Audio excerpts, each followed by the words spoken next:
Yo, yo, what up, what up, what up? Another episode, another day. What's the deal? What's going on, yo? What's popping? Nothing much, man. Just live on episode 17 of Lately Season, man. Having a good day. Week has been kind of cool, you know what I'm saying? But what you been up to, bro? Ain't shit, bro. Just hanging out. Nah, same here, man.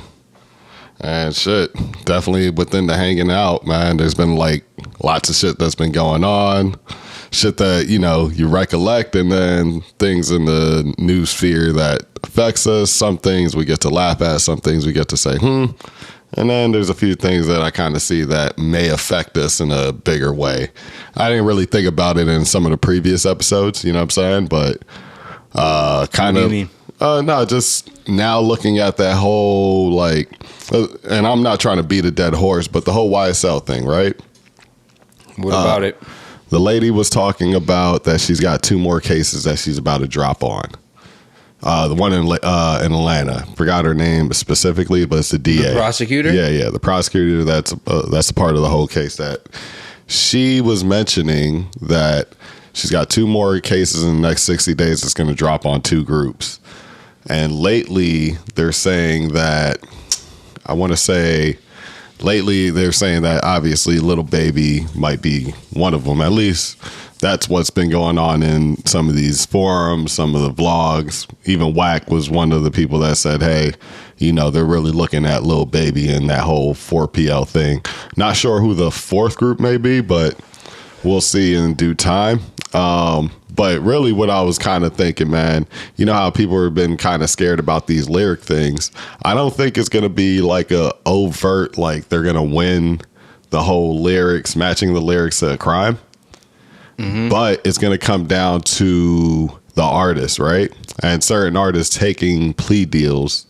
And if they take a plea deal saying that, you know, yeah, that rhyme was about X, Y, and Z, that's where, you know, it's going to become a problem in the future for that style of rap. You know what I mean? Like real street rap. You really pretty much going to have to start like making up stories or just basically be a fake rapper. And that's what I mean by it's going to affect, you know, some of the industry, even though like... I mean, half of them are fake already. Oh, of course. But now it has to be like, it's going to have to really get back to that. You know what I'm saying? Like, just think about it for a second, right?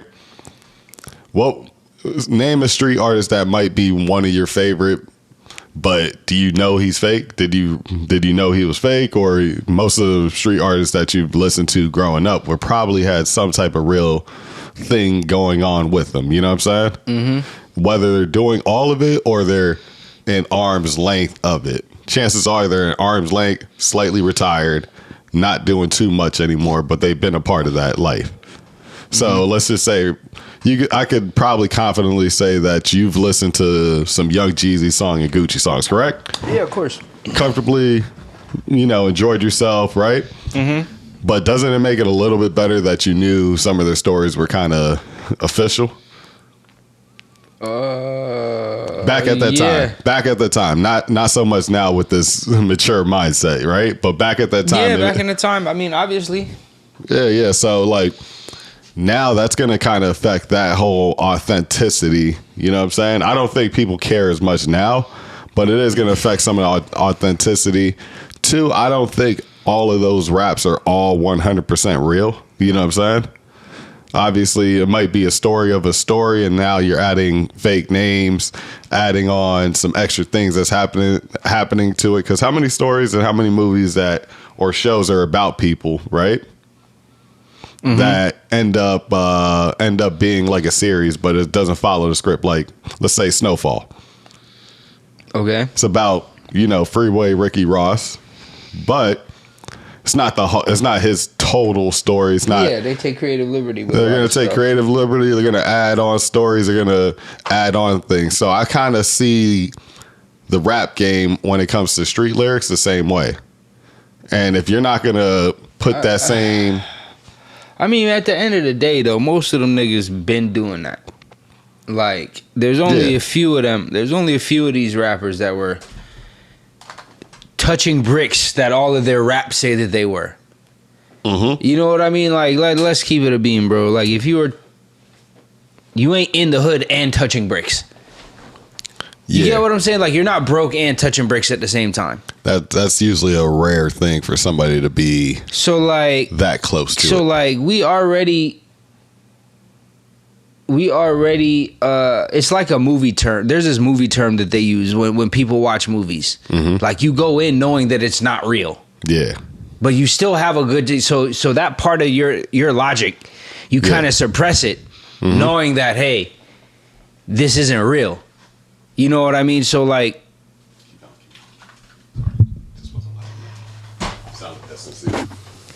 So, like... You do the same thing. You take the same liberty with rap. Like, most of those people weren't touching... Like, you just gotta use your 2 cents. Like, most of those guys weren't really doing half of the stuff that they say they were doing. A few of them, maybe. You know what I mean? Like, a few of them you probably can say, yeah, but, like,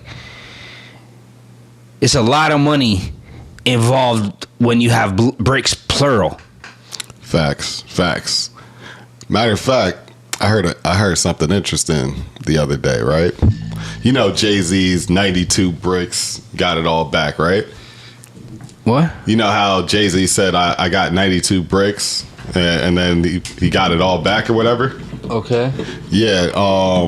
So with that being said, yeah. So he said he got the 92 bricks and everything. So, all right.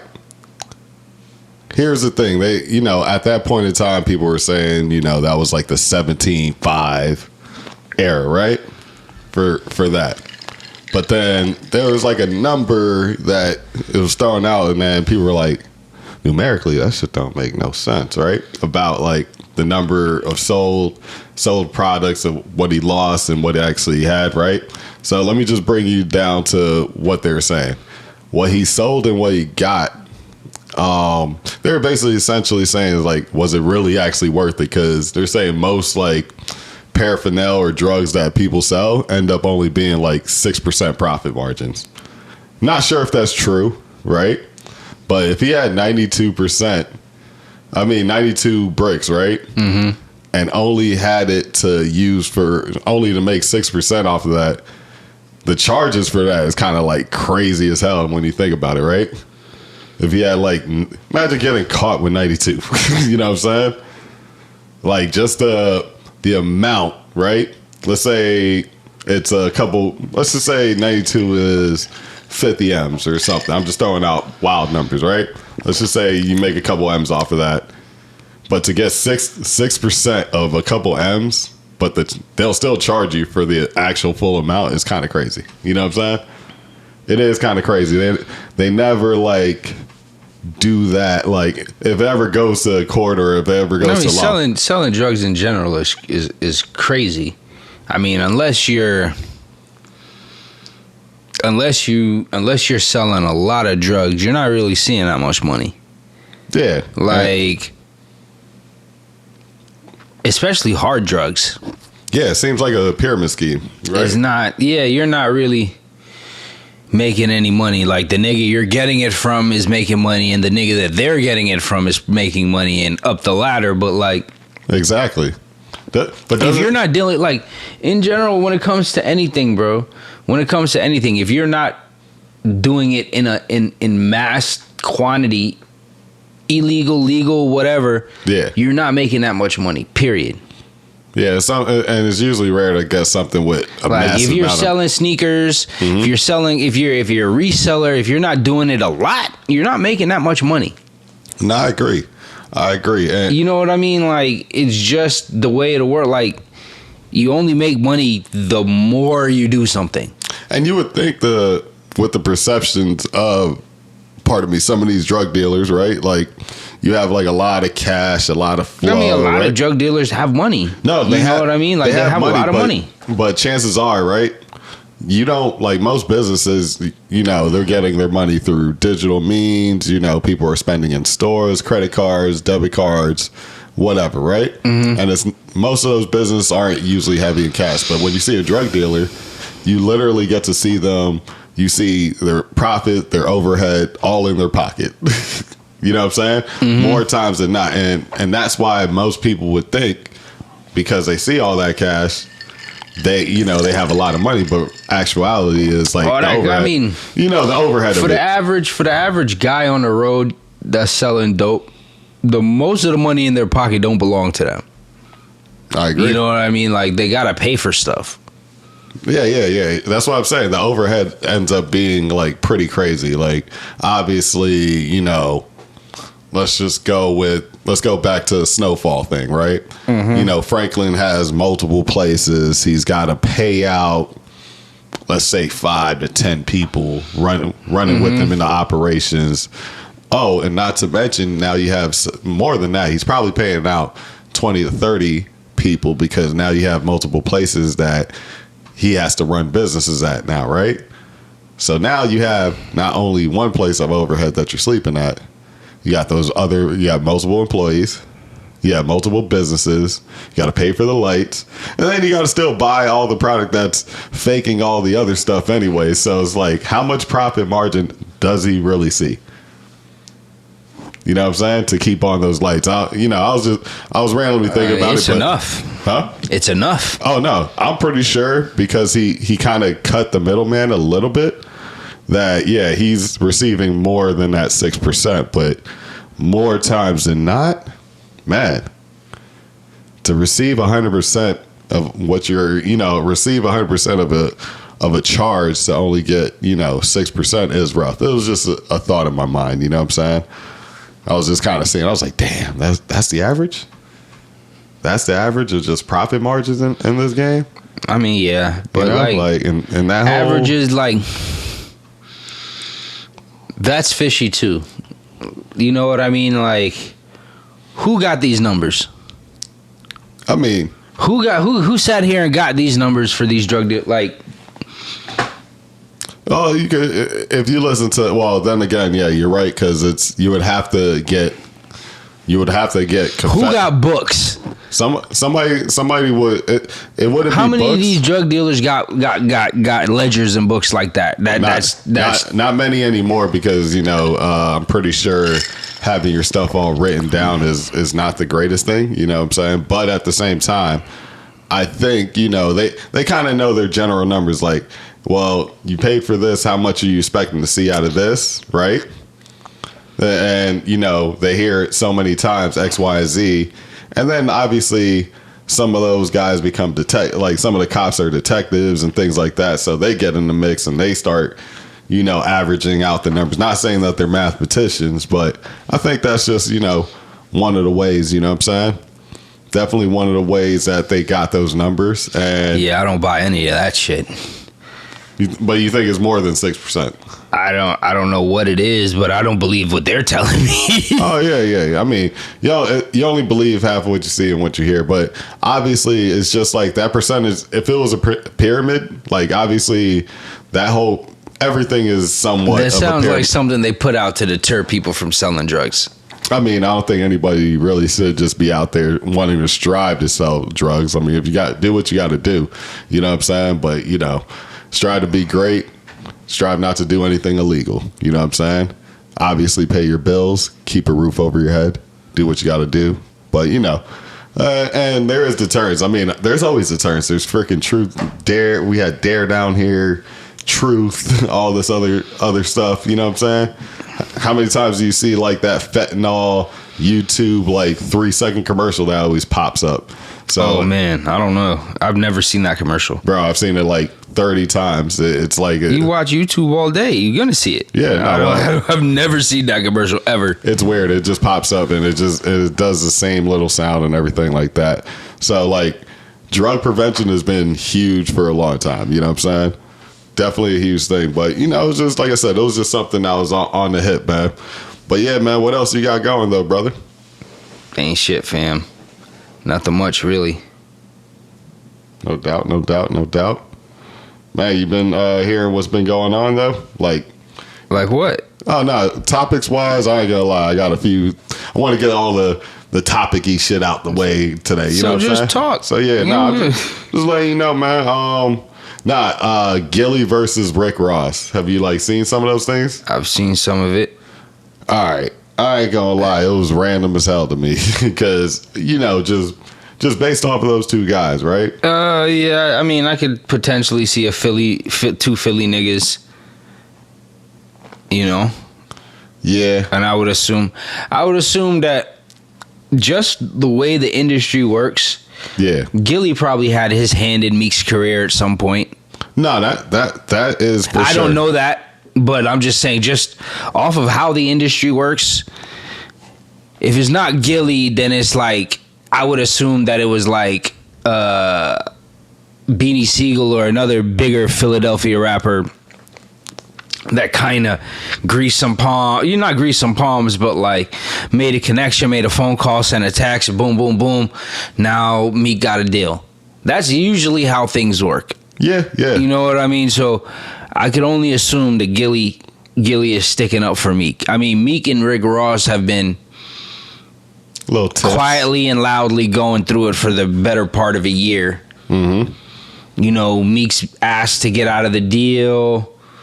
Ross has said, nah, finish the deal. You have an obligation. That vibe. Yeah.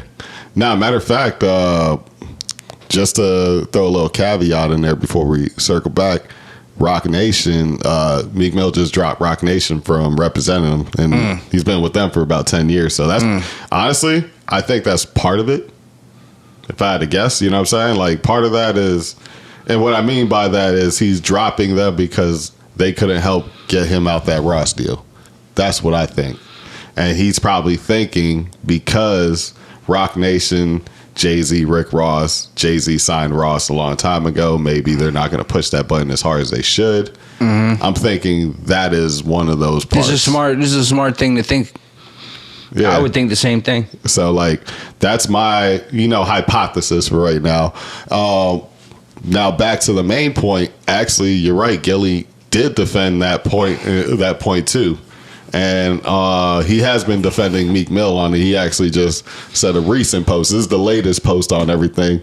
I'll go a little bit out of order, then bring you back in order. But the latest post was he was saying, "Yeah, man, what happened to idols turned rivals? You still owe Meek money, this and that. Like you were getting that Birdman for Khaled and Birdman for Wayne, but you're not even paying your man Meek." Right, and he's the one realistically besides Wale holding the fort, this and that. Like, what up, Ross? You buying cows, but you can't pay your man? You know what I mean?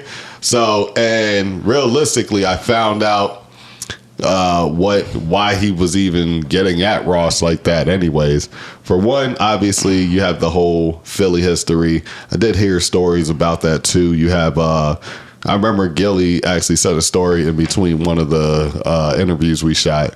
And he was talking about, yeah, man, we used to have Meek Mill come through, do some freestyles, this and that, little things. So Meek was always kind of around Gilly and a lot of the upper echelon, as you would call it, or the legends of Philly. So, yeah, he definitely had that relationship. There's gatekeepers. I won't even call them upper echelon. It's just like... City. It's just like every city got niggas you got to deal with. If you want to get anywhere in your career, in any career, not just the entertainment industry, in any career, there's niggas you got to deal with to further your career. No, that's a fact. That's essentially what it is. And like I said, just off of knowing how the world works, it was pretty easy to assume that, Gilly had some hand in Meek's career at some point. Because that's just usually how things work. Cold hard fact. So yeah, so now, you know what I'm saying, he got at Ross about Meek, but before that, the reason why Gilly even brought up Ross's name in the first place was Ross actually, I think in a post, and I forgot who originally posted, but Ross commented about Gilly the Kid, and I think he called him a fraud or something like that. So I was like, ooh, I ain't gonna lie, it's a heavy word to say about somebody. You know what I mean? He called him a fraud? Yeah, in the comments too. This is before the beef? This is before the beef. Why? See, I don't know exactly. I would have to, I could look it up, but we'd have to take a little, you know what I mean? But actually I'll look it up. But from what I heard loosely, because I was driving and hearing the commentation about it, I didn't get to see it in physical form. But basically, he was saying he called him a fraud, and when they said that, I was kind of like, yeah, you kind of gave him the green light, you know what I'm saying, to start calling you out your name, and whenever your name pops up, he can kind of go at you, because fraud is like, you know what I'm saying, especially the comment in the writing format on IG and all that. I'm not sure exactly when he did it, but I'm gonna look. Gilly calls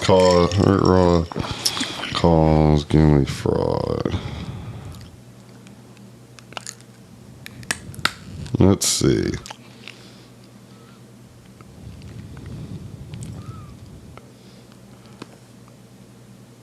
All right, yeah, it's actually on Complex. Call him goofy. Da, da, da, da, da. Let's skim through this. Let's see what he said. Oh, you know what? It was during that video when you seen Gilly, and I think it might have been on Academics page or something like that, but it's when Gilly pulled up the Mac Main saying what's up to Wayne and stuff like that. Mm-hmm. And I think there was some miscommunication, but it was still smooth. But during that, he called him a fraud, talking about Gilly the Kid. And I understand, because Gilly would talk about Wayne a lot, right? So I think just when he went up to Wayne saying what's up, everything like that, he was like, oh, you're a fraud. You know what I'm saying? I don't think Ross should have jumped out the window and said anything about Gilly in that situation, because Gilly, Mac Main, and Wayne have their own relationship. You know what I'm saying? Even though you've been close to the situation, I feel like Gilly was definitely there and way been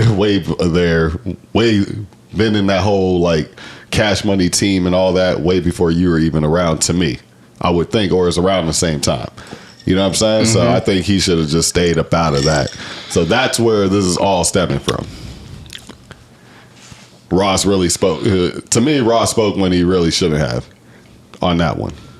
On a public format. So right when Southside was on $1 million worth of game, and they're just talking about something, Gilly jumps out the window like, man, I'm tired of these old niggas talking about this and that, you know, messing up the game and this and that. Talking about, you know, I just bought a cow. You know what I'm saying? This is how he brought it up. And Southside was just laughing regularly. Then he realized he was talking about Ross. He was like, oh, okay. You know what I mean?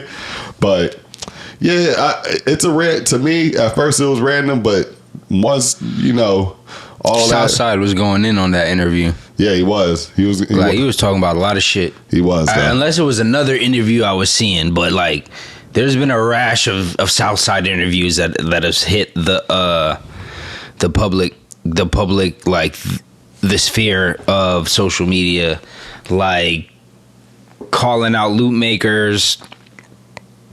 What did he say about them? Just a lot of shit. Like, he's saying that like a lot of these loop makers aren't, you know, he was saying that a lot of these loop makers really ain't even making the loops. They're really? Yeah, they're just having sessions with musicians. They're just like, hey, let me get a piano guy, let me get a guitar guy in here and tell him to play some shit, and then send it off with my name on it. And it's like, yeah, I can see that. Yeah. Nobody's doing half the shit that they say they're doing anyway. Like, it's very few and far between. I can see that. A lot of people fake the funk. Yeah, when it's easy, like, if you can get a system to where you got a couple musicians in and and you built your name up to where niggas is gonna use your loops, then yeah, why not? Yeah, I mean, honestly, if everybody gets paid, it really doesn't matter. Honestly, and if those people are part of it, are happy to do that too, then it's fine. No, but they're getting like hourly musicians. Like, you're paying them a couple hours, and now they want to charge. Now they want to say they need. I'm guessing what Southside was saying was like, now the loop makers is trying to say like, oh, we need like 10,000. We need like a $10,000 fee. Like, it's always about money at the end of the day. For sure. I mean, honestly, I'll say this: if you have a system that works and it looks good and everything like that, and sounds good, the clients are always happy. I say, if you're a loop maker, just have a set price or whatever like that. Obviously, to to where that client can keep buying and coming back to you. Don't outprice yourself to where they'll pay for it, but it's only going to be one time, and you got that off once, and now you got to keep looking for new clients. So you have to kind of find a medium balance, but don't lower your price if it's not what the market is valuing for you. You know what I'm saying? So it's a little bit of both. Back to the Ross and Meek Mill stuff though. Yeah. Let's tap back into that for sure. It's a bigger thing. It's like niggas willfully sign fucked up deals. Yeah. And that's just the end of the day. That's just what it is at the end of the day. Like, you could tell people, like, I don't know what Meek's situation was at the time, but like, I don't know if he had lawyers look at it like it's supposed to or whatever. I'm gonna be kind of real. Case may be, but like, he didn't. You only. What am I trying to say? I'm trying to say that it's only what you let happen to you happens to you. That I could agree. Unless I agree with that. Unless you know Rick Ross had you outside of a balcony hung up like Vanilla Ice talking about signing a contract. You know what I mean? It's like, what you want? You signed the deal. Whether it was like what Gilly said, a 1914 slave contract or not, that's beside the point. You're right. Now with Meek though, I could shoot him some bail because it's either that or you get. Because all right, I've been to Philly. It ain't the most. Some places ain't the most smooth outside looking places. Now, there's lots of places on the outside it looks very ugly. You step inside, the inside decor excellent. You know what I mean? You'll have some ugly houses that look brown, red, brick houses, whatever like that, brick apartments. Then you open it, all white, fully renovated, looks magnificent. But at the same time, not every place is like that too. You know what I'm saying? It looks just as ugly as it is outside. So I'm gonna be real. Judging, if you want to just look at Meek's Mill first year and the year before, I'm saying his first year as a signed artist, and you want to pick even some of the stuff before, we're talking about look like Foot Locker long tees, watery neck collars. You know what I'm saying? Like it didn't look very polished. So I'm not sure if he had like most niggas. Yeah. Okay. So he didn't have the money to me to be independent at that point in time to make it that way. Because I'm not sure if the internet wasn't all the way there yet for him to, you know what I'm saying, for him to pop, in my personal opinion. And you know what I'm saying, like especially that he's from Philly and Ross was big at that time. Wasn't a horrible deal, but it's probably a horrible deal, but at the same time, no, the deal is ridiculous. But at the end of the day, I don't know. At the end of the day, though, he signed it. Yeah. And at the end of the day, yeah, whatever happens at that deal. You know what I'm saying? Hopefully, though, a good manager should tell you. A good manager, or a good lawyer, or whatever the case should tell you. It's like, yeah, you know, this isn't that great of a deal. Or, you know, he should be telling you, like, what you're in store for. Nah, and at the end of the day, I agree. Like, now, all right, now, so I'll say this. I agree with almost both sides a little bit when it comes to those things. I think any contracted, just like Birdman says, even though he ain't the best example, I'm not going to say this. Every contract should be recontracted. That's a horrible way to say it. But every contract should be able to be negotiated if, like, expectations are exceeded. If you feel like this person or this product was going to be like this, but it's double or tripling what you're exceeding, hey, I think you should make that product feel happy to be there because, you know, you're doubling and tripling profit margins. That's cool, but it's like how much of that is just solely on Meek? Like, would Meek be as big if he didn't have the Ross cosign? Because obviously he wasn't doing that great as an independent artist. No. I never said that. But like after a while, like you have I'm a Boss, Dreamers and Nightmares, things like that. He came out like a firecracker. So he came out like a firecracker, but how many album sales did he really have? Like, we're saying that, oh, he came out like a firecracker, but like, has he sold Drake numbers? Has he gone quadruple platinum? Has he like what? Like, Well, like if he's just putting out a bunch of gold albums and a couple platinum singles, like. Well, at that point in time of when they both came out, I'll say this: Drake was bigger, but Meek was definitely on a nice run to where people thought about it. Meek shot himself in the foot, personally to me, by dissing Drake. That really took him out of the contention of even people even thinking about it anymore. You know what I'm saying? There was a little, maybe, there was a conversation to be had. Even though you know you're gonna pick Drake, you can still have a debate at that and during that time. So yeah, I don't think Ross knew he was gonna be that. He knew he was gonna be big. So I just say, hey, if he exceeds that expectation of yours by the numbers or what have you, then I say, why not? You know what I'm saying? I literally say, why not? Just now, are you gonna give him the world? No, but something fair, something comparable.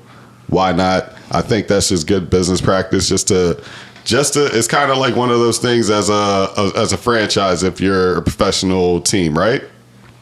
Professional team, just like the D Wade thing. Miami Heat had to get back D Wade, do their little tour, their farewell tour to make it show that to make Miami seem like they're a great franchise and to be there and sign with them, right? To me, all right, Meek Mill is on the fence of wanting to be out. You have Wale still. And that's about it on Maybach Music. I think I'll say this, right? They're just about done, right? I'll say this about who? What are you talking about? Maybach Music is like a record label. I'm not saying they're just going to stop, but they're just about. I mean, they don't have no new artists that I could. Yeah. That I can see. I mean, Rick Ross is just putting out his stuff, and them three niggas like. It's just them three basically. It's Meek Mill, Wale, and Ross. But also like. I feel as though he's only complaining about money. Meek, maybe he's hurting right now. I mean, his overhead could be crazy. I'll say that.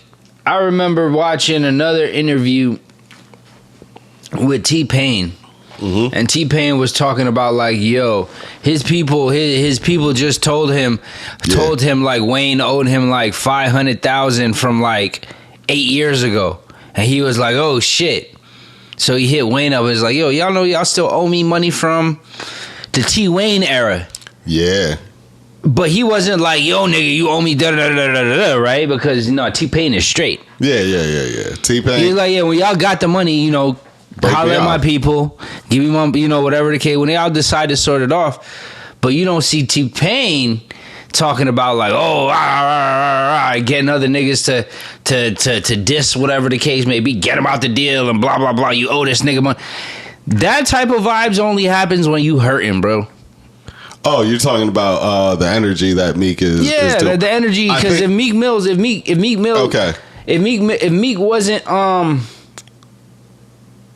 if he had it, if he's just like, yo, nigga, you still owe me money, right? Okay, it wouldn't be this thing. Okay, here's a two-part answer. I agree with that, right? Not saying you're not right, but it's a two-part thing. I think the company that he's around now has so much more money, right? He's hanging out with a lot more billionaires. Is that if you don't see your money coming in a certain speed and you're owed, you might now start saying some things. Cause I need to put out a hit album. No, put out a hit album. I'm not saying that's what you got to do. I'm not saying that. He probably those same crowds let him know, like, yeah, that ain't the best deal. You know what I'm saying? Just and he should have known it wasn't the best deal. No, for sure. But like, it wasn't an issue before. I get you, but that was also to the bracket of just hanging out with rappers. Hanging out with billionaires, it's a different level. You know what I'm saying? Not saying they're taking care of everything, but still, you still want to you hear about these new business deals. He probably wants to invest in certain things. This is where I'm thinking, man, let me go get that money. What's up with that money? This is a two-part thing. It's what you either said or the latter. There's only two-way street that I could personally think of. It could be both. It could be both. Yeah, he could be not. I think he's not making as much money as he did like 4 or 5 years ago. You know what I'm saying? So, the last time he made good money was when I'm not necessarily saying that he's hurting, but like, say take what you're saying. If he wants to do all of this investment shit and he just don't have it, he don't have it like how he would usually have it. Or not even usually have it, just like he don't have what he wants. Like, if a billionaire's coming to you with a play, bro, he's not coming to you with no $5-10 million play. Exactly. He's coming to you with something that's like, yo, bro, you're gonna have to invest like $50 million and we can get you like 300 million. Exactly. And 9 times out of 10, most of these rappers don't have 50 million liquid cash, bro. That's just a random number. No, that's my point exactly. But at one point in me career that he probably was looking up of how much he brought in, grossed, everything. Yeah, that's like cool. That. But that goes into the back-to-back Phantoms and the bust down rollies. That's on him. I'm not saying that's and not all of that. I'm not saying that's not on him. I'm just saying after hanging out with those billionaires, it's like, oh, I can be a part of these deals and shit. I ain't got enough. You know what I'm saying? Yeah, now, they don't even if you have $5 million, they don't need your petty little $5 million. What I'm saying is, oh shit, I don't have enough. Let me start checking my finances and seeing what I'm doing or what happened in these pockets. You know what I'm saying? Oh shit, fucked up deal. Oh shit, I need to do this. Oh shit, I need to do this now. This is why I think you're starting to see some of those Meek Mill frustration. I think both things are actually true now that I think about it. He's not making as much as he used to, and he wants to invest with some of these billionaires to be, admire like a billionaire Hove or something like that, because he is admired for his money now, not more than rap. Jay-Z, right? I would say he more than his music. People are like, yo, he does good business. He doesn't do good business though. I'm just saying, like, the perception is that he does good business, but he doesn't do good business. I'm just talking about the perception. You know what I'm saying? We can talk about the. I know we already talked about the Brooklyn with the. We talked about the Brooklyn Nets stuff. Yeah, he doesn't do good business. But I'm just saying, perception wise, the reason why he's at the Michael Rubin parties and things like that is all perception. You know what I'm saying? It's going to look like, oh, I'm a businessman, not a businessman, all that stuff. People are just going to exhort, and this is why he's there. I'm pretty sure Meek was watching him at that party and was like, damn, I need to, not just for Jay-Z's like career or nothing, I need to have that type of business acumen or things like that. So yeah, I just think it's just frustration building across the board with that. You know what I'm saying? So now you're seeing him and Ross do those little tweets and the little things like that. Which now you got Gilly definitely defending Meek Mill now, and this whole now it's gone on. It's gotten to full-fledged beef now. I think so, because I think Ross said he's going to do a podcast, and it's just a whole bunch of. And I think dick measuring going on. I'm not sure if they can. I'm not sure if it's going to get squashed just because that both of them. I would say Gilly is more like, fuck that. You made more than one video on me. You know what I'm saying? Trying to say some slick stuff, and I think actually Gilly replied every time. He don't care. You know what I'm saying?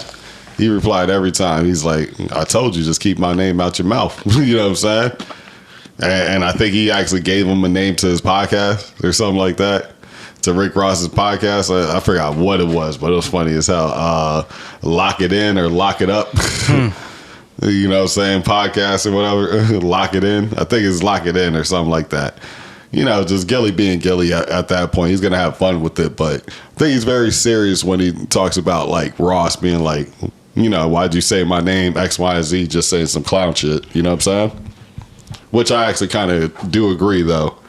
You say anything about me, like a one word, like fraud or something like that, yeah, I'm going to be at your head top about that, too. I'm not going to be, like, real nice. You know what I'm saying? Mm-hmm. If you're saying something like, okay, I heard this, and you're, repeating a rumor or something like that, or you say something is possibly, like, fraudulent, all right, maybe I'll cut you some bail or something like that. But other than that, man, F out of here with that,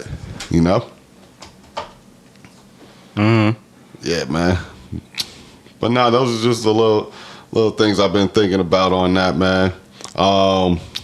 Shit, too. There is actually more things that's been going on, man. You still want to stay up on this one? On what? On Gilly? I mean, is there anything else to talk about No. Gilly, with that situation? I mean, but it's pretty cut and dry. Yeah. But now more news that popped up.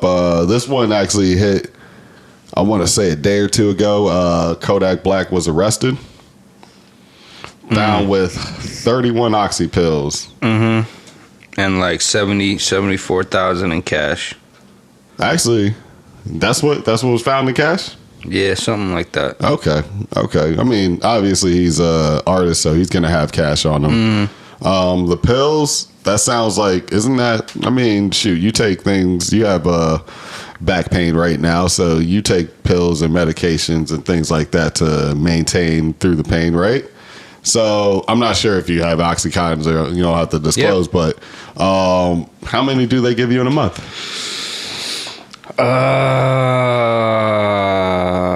I get 93 a day. So you get, but I take 10s. So like the actual number of pills. That's what it was. Like how many? No, like, I get 90 pills for a month. 90 pills per month. I take 3 a day, 10 milligrams. From what they're saying about Kodak is these were 30s, and like I have from a reliable source that Kodak is a raving oxycodone addict, like a raving opiate addict. Like he's popping somewhere in the excess of like 5 to 10 a day, and these are 30s. Allegedly, these are 30s allegedly. Like you know so, like I don't know. If it's gotten that bad, like dear God, what being in jail for however long he was in jail for must have been like torture. Because I remember after my back surgery, I was on like 30s and 20s together. Like I think one was hydrocodone and one was oxycodone. And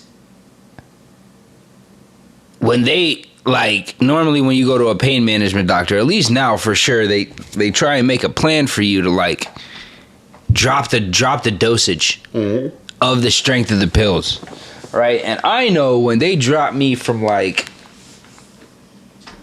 I want to say like 20 and 15s to 5s and 10s. Yeah, nigga, it was I didn't know what was going on with me. I thought I was taking bad pills or something. Like the pharmacy gave me bad pills because I'm not no drug addict. Yeah. So like I don't watch the clock to take my pills. You know what I mean? Like I take them when I take them when I'm hurt. Sometimes I skip doses. Like. Whatever the case may be, you might be on a 2 a day, kind of like 1 in the morning, 1 in the night, whatever. And then if I need to take 3 that day because I'm moving around, I'll take. I'm 3. More like a 1 in the day. I'll skip my afternoon dose and I'll take 1.5 at night to go to sleep. Yeah, that's what I figured. You know what I'm saying? Right, something like that. That's usually my plan. So like, no, just trust me. Like this opiate shit is crazy because I had a roommate that OD'd. I know a few. I had a roommate that OD'd and died. Like so this opiate thing, I'll get into the story of my roommate later or at some other time, but like his opiate crisis is sort of serious, bro, and it's I believe that. If that's the case, I'm praying for him, bro. I hope it's not the case. Well, they said it wasn't prescribed to him from what? Yeah, it wasn't prescribed to him because he got it. No, of course. Allegedly, he got it from somebody, right? But I'm saying that it's still technically. I was just trying to stress the fact that it was still technically under what you would have for a month. It's actually technically 1/3 of what you would have for that month. 30 milligram pills is listen, bro. But since they're 30s, that's really the full amount that you would have. Nah, like listen, I was taking when I had my 30s, I was definitely prescribed like 60 pills for the month because I'm taking like two of those a day. Yeah, so it cuts down how many you take a day. Bro, those shits are strong, bro. Like this is like no, I agree. But what I'm saying is he essentially had like a half a month's worth in his car of prescribed pill. I think and the reason why he even got to get bonded out. Yeah, I'm worried. Yeah, I'm wondering where you're going with this. No, I was just saying the reason why he even got bond was, first of all, his bond was $75,000. So that's why I was asking about the amount of cash in there, just to make sure that wasn't like mixed up. But so yeah, like he's got to pay that. Well, the money he already paid. He already bonded out. He already bonded out. He's out, cleared, and everything like that. But he was on probation, so I don't know. But was he on probation with that pardon, or like, how does that work? You know what I'm saying? Like, if you're pardoned, aren't you just off? You're free? You know what I'm saying? I don't know how pardons work. I've never been pardoned. Yeah, like. So I don't know, but from what I understand, he was on probation still. Okay. So, if he wasn't, then he doesn't have anything to worry about. But I can guarantee that he's going to go back on probation if he wasn't on probation. Yeah, I think, I mean, for one, where I was going with it, I think he's getting targeted. 1, 2. He's getting targeted? A little bit. How? Why? A little bit. Because it just, either that or trouble finds him. I think. Why do you think he's getting targeted? That's a very inflammatory comment to make. Why do you think he's getting targeted? Because he has pulled over a lot. I'm not even going to sit there and lie to you. But then he needs to do better. He's pulled over a lot. But then again, because the plate was, he has a track history. Yeah. He has a track record of this type of shit. No, for sure. So, like. For sure. But that's what cops do. I'm just a little surprised because they gave his ass a day. And then now you got cops still after him. It's kind of a, you know. It's either you're going to give this guy a day or you're just going to think he's the worst guy in the world. You know what I'm saying? Like, they literally had a Kodak day with the freaking mayor and all that stuff. Yeah, they had a Kodak day. You know what I'm saying? Yeah, but I don't think those two things have anything to do with each other. Like, I just think that Kodak does some dumb shit. No, he definitely does dumb shit. I think this one was dumb too because listen, bro. Listen. Well, I'll say this. No. Let's stop the bullshit. No, right? he had a suspended license. I forgot about that. Let's stop the bullshit, right? Mm-hmm. He's a millionaire, roughly, maybe. Yeah. Online is a little different. Online says he's not worth $1 million, but he's roughly a millionaire, right? Yeah, he's definitely a millionaire. What the fuck are you doing driving around on a suspended license? 1. 2, what the fuck are you doing going to go pick up the dope allegedly? Oh, that's what he was going to go do? All right, now that's really Why dumb. do you think he got pulled over? Why would... Yeah, no, I didn't know that detail. Now, even like, nigga, there's no reason for you...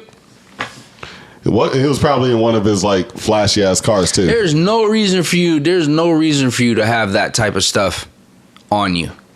The only reason for you, I'm just talking about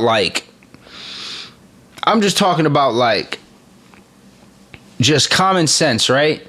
The only reason for anybody to have that type of stuff on them is if you're going or coming from a transaction.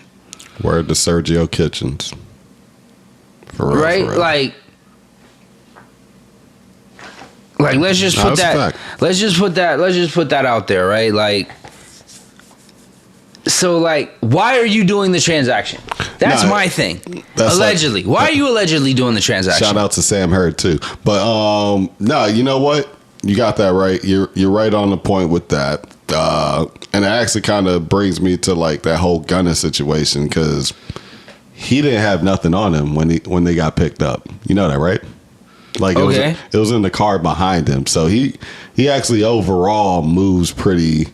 You know what I'm saying? No, he didn't get picked up at all. You talking about the guns in the car behind him? That shit? Yeah. Yeah, but like, listen, conspiracy is conspiracy, bro. Like, when you get charged with conspiracy, that means you get charged with everything.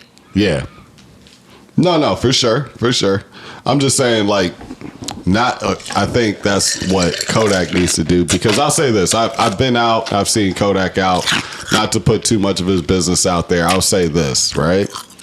I want to say the 420 event, they were there. He popped in, but on the way out, kind of hangs around. He doesn't, like, they'll go back to their car with the security.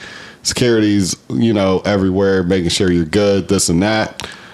But they don't necessarily like leave the area fast and far enough from my, you know what I'm saying? I'm just like I was just there, you know, just chilling, waiting to figure out what the next move was, or were we going to ride back after that whole concert situation. So in the back of my mind, that's why I think that thing in Tallahassee probably happened.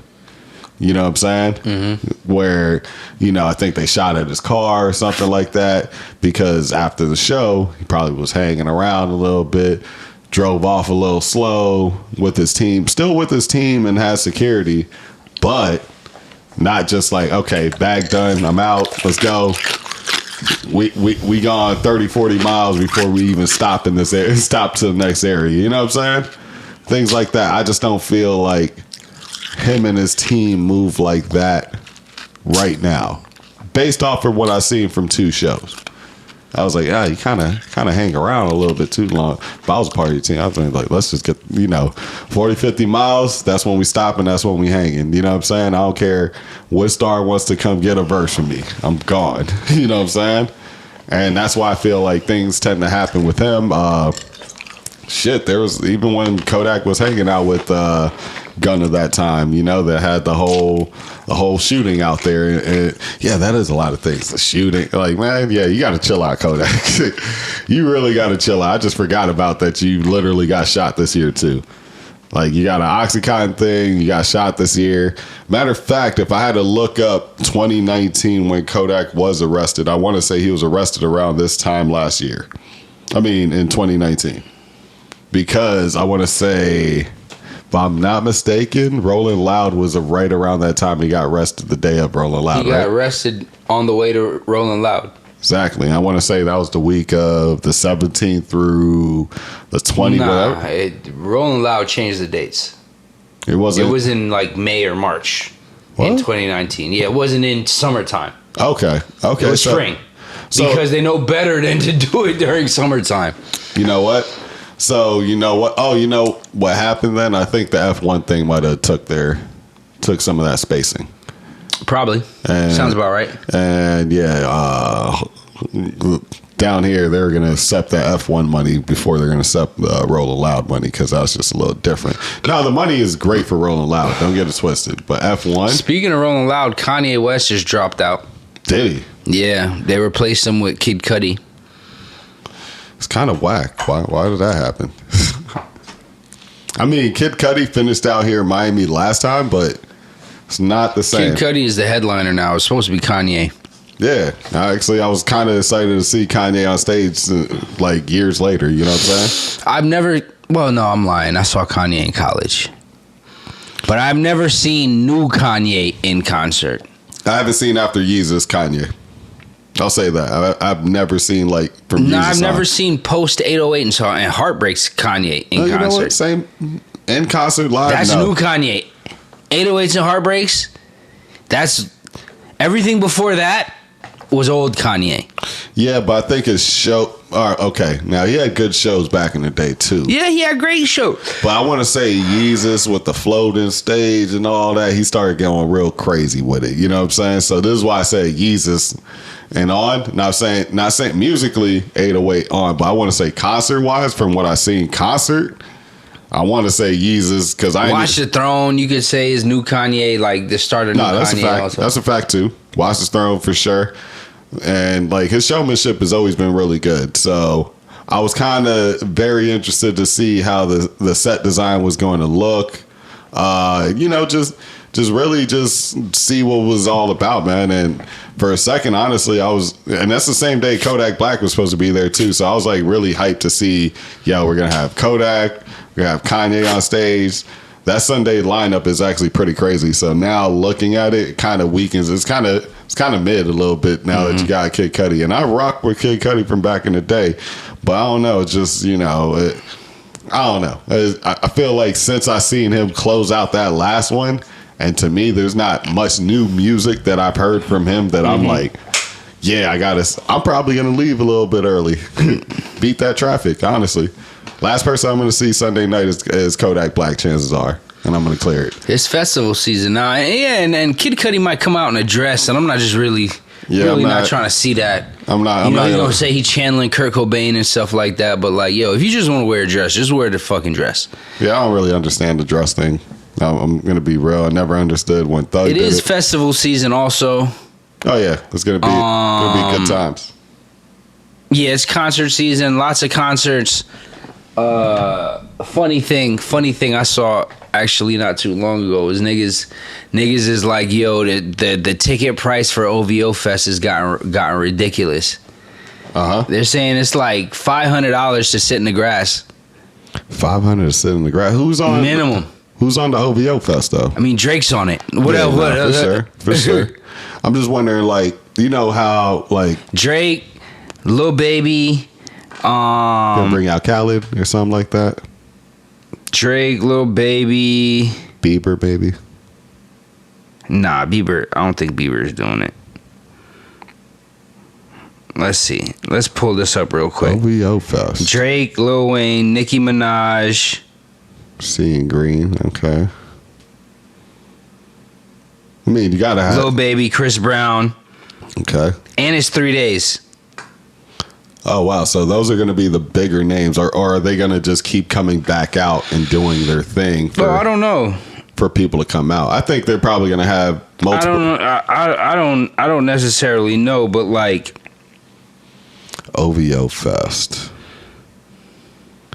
That's interesting. I actually like when these festivals go on. I just don't like the fact that it's like 80 to 90 to 100 degrees out there. That's pretty dangerous. But I do like the fact that, you know, Drake is out here putting, you know, he's got the OVO radio, he's got OVO Fest. I mean, like, I'll say this, right? When it comes to crazy ticket prices, like, yo, little Lady Gaga and Adele ticket prices and Beyonce ticket prices are astronomical. The Weeknd ticket prices are and it's just a Weeknd by himself. Oh, really? So right? Are they at $500? Astronomical ticket prices. They're not at like no $500 though, like just to sit on like a far as fuck on the grass. But like, yo, you got 3 or 4 or 5 of the top 10 biggest artists in hip hop. The biggest R&B act. And Lord knows who else he's going to have. Like, you're going to have to pay. Like, prices went up. A gallon of milk is like $6. Prices went up. Yeah, no, the price is going to go up. And the price is already up, right? But now let's really think about this too. The quality of the artist too. You're not getting some new girls or new guys that's just getting on stage for a couple $100, maybe $1,000, maybe 15 or 2,000. You know, you're not getting that little measly bucks because realistically, right? These niggas is getting paid. Listen, these niggas is getting paid $400,000, $500,000, $600,000 a show. How do you? Where do you think that money comes from? Yeah, you think you're gonna get a $50 ticket? Don't get it. No. And see Lil Baby and all of these niggas. Don't get it twisted now. The reason why you're paying that, you're paying for all those big stars, right? But you're paying for multiple concerts in one. But now those people that's going in there, are they getting their exact amount? No, because they don't have to actually perform as long as a set that you would as going to your own tour, right? Your set, imagine, is so much more longer on a regular your own concert in an arena, stadium, and those guys are arena, stadium kind of guys. You know what I'm saying? Wayne, Nicki, all of them. Those guys for sure. So I want to say, like, if you're gonna go that route, like they're probably breaking them off quick 50s, 100K. A few people making a quick 200K, right? But still, I don't necessarily know that to be true. I'll break it down, right? I don't know that to be true. I know niggas get paid though. No, they get paid. I'm saying I don't know that they like, okay, well, since you're not doing 45 minutes, we're only gonna give you this. I don't know that to be true. You could be right. I would think so because a fee is a fee, especially when it comes to that stuff. You're going through booking agents. For sure. And a fee is a fee. For sure. But, you know, time allotted is another big thing too. But these niggas is getting paid like $80K, $50 to $100K to walk through a club for 10 minutes. Nah, I get that. No, for sure. But also, they can also say, hey, yeah, you're doing that, but we also got to break this bread across, you know, a bunch of people, right? And not only that, we're allowing you to still be on here with a huge set, huge things like that. Now Kanye, I'm assuming he could probably get an M easily for this type of show. Kanye was getting paid like 2.5 to do Rolling Loud. Okay. See, like, and they already paid him like half. Yeah. So, like, see, like, and I don't think he has to give back that half. No, not at all. I don't think so. He's already done a Rolling Loud somewhere, though. So I think that relationship is still pretty cool. You know what I'm saying? Overall, I mean, they did say it was the first time that they've ever had a headliner cancel, and he really didn't give a reason for canceling either. That is true. I mean, I wonder why he did cancel. I know he has the new app thing. You know what I'm saying, right? He does? Yeah, he has the new app, and then he has Donda Sports. Yeah. You know, the app is the thing that that we were talking about. Where the stem player? The stem player is like an app or a program, right? Okay. So you got the stem player, and then you have the Donda Sports. So I think with those two things going on, maybe also dealing with the whole Kim thing and the kids, you know, something could happen at any point where he probably shouldn't be down in Miami doing this thing like that. I'll say this, dog. Does this nigga really need to perform? Like, is Kanye getting to the point where it's like, yeah, I know I had this schedule, but I got a few B's in my bank account. Not no M's. I have B's. Oh, no. In my bank account. If he does, I'm just not going to do this. And you know what? I don't have to tell you why I'm not going to do it. You know what? I just don't want to. Okay, no, that I get. That I completely get. Listen, bro, if I win the lottery, if I become a multi-millionaire right now, this podcast is done. I'm just going to put that out there. I would assume it would almost be the same for you. You may come back to it. It would be done for a few months at least. It's effectively done for at least 2 months. Or if you want me to call in, we're having a different format. You're like, bro, I'm gonna be in Hawaii or some like. Yeah, it's just like. Yeah, hey, I promise you, this would become a streaming podcast very fast. You know what I'm saying? Like, I'll be like, hey. Also, when it comes to the big festivals, about the payment thing, right? It's a lot of advertisements involved. I think these niggas get paid. I think that's also how they sell the advertisements. All right, look, Kanye's here.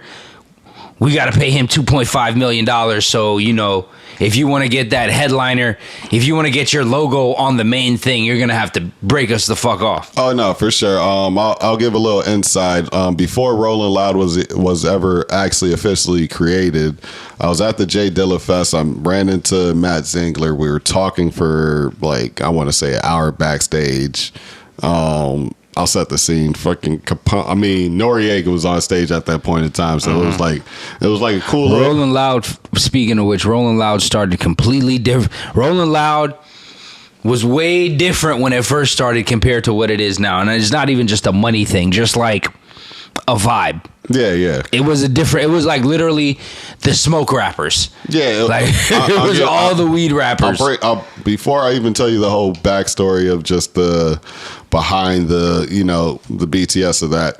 Yeah, Rolling Loud was Dope Entertainment beforehand. They used to Dope ENT. Yeah, so they used to throw smaller events with like guys like Absol, Currency, guys like that. The real smokety smoke rappers that were real cool, laid back.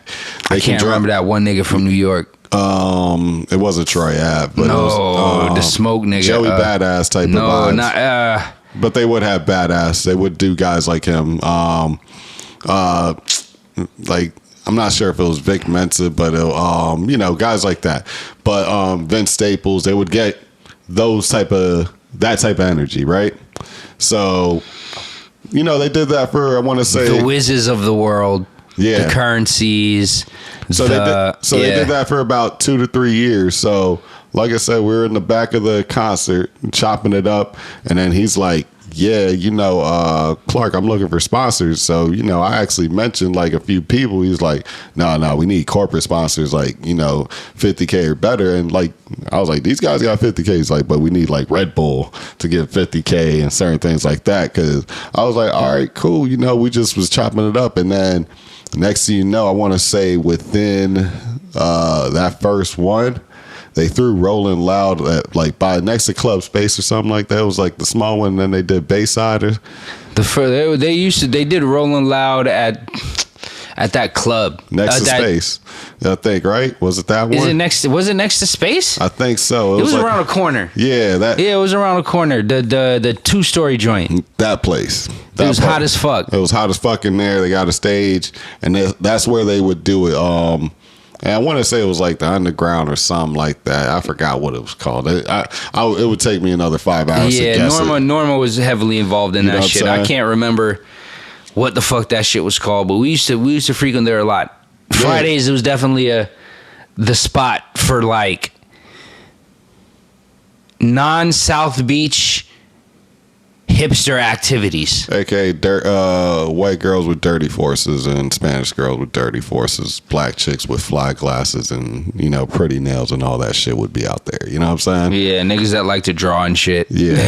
Like that, if you just want to set the scene, that was the crowd that would be out there. The sneakerheads. It's like, yeah. So Matt basically was talking about graduating. It was like, wow. And then next thing you know, like I talked to him a month before it was about to kick off. He's like, yo, I found the sponsors, this and that. I didn't even show up to that first show. I should have, because I think like the first real one that really was currency. But I'm talking about the first real one that started making that turn was the one with Triple X, right? Was it? Yeah. With Triple X? I want to say no. I thought it was like Ross or somebody like that. No, I'm saying the one at Bayside was the one that kicked it off. Like, that's the one that started becoming way more memorable. People are like really rocking with it. You know what I'm saying? Like, oh, this Rolling Loud thing can become the next big thing because it was Made in America and a few other people. Coachella and Made in America, I would say, were the two that were like holding that whole fort down. That had hip hop. Yeah, that had hip hop. And then you would have Complex Con try to do their things here and there. But Complex Con really wasn't a concert. It was like... You had some. You had some people. They had music. Yeah. I'll say that. They had music there, but that wasn't the biggest thing. No, and then South by Southwest was up there and then started dying like midway through this Rolling Loud run, I would say. And the pandemic run, you know? So, like, when you have that going, like, it's... I do like the growth of Rolling Loud overall, man. I just want to say that they've grown like exponentially a lot because you go from small venue to Bayside, which is, you know, visually super dope, hard to find parking and everything. So then they move it over. If you could fill out Bayside, that means you could fill out anywhere in the world. Yeah, because you got people willing to go through that, you know what I'm saying? Bayside is humongous also. It is a big place. Like you could hold like 100,000 people in Bayside. Like it's not a game. And like they did that. They didn't, I don't know if they had 100,000, but they had the place packed. No, they had it packed. I want to say it was on they were on the level a little bit more than Best of the Best. That first one might have been a little bit, from the pictures I seen, it looked more swole than Best of the Best when we were out there. You know what I'm saying? So yeah, like I think Rolling Loud has definitely been, like I said, it's just been a huge growth, a huge like takeoff point for a lot of these artists. I think there's going to be a real big wave, but I'm not sure who's, like, when it comes to all these festivals coming out, I wonder who's going to be like the one to hold it for the next 10 years though. You know what I'm saying? Yeah, I mean, it's Rolling Loud and Coachella. I mean, there's these other ones, but these other ones like maybe just started including hip hop artists, like the Bonnaroos and the not Coachella. What's that other one with like the niggas from Jane's Addiction? Lollapalooza, and all of those places, all of those things like that. Like, really, when it comes to hip hop, there's only really a couple. I mean, now there's like one every other week. Yeah. But like, there was really only a couple.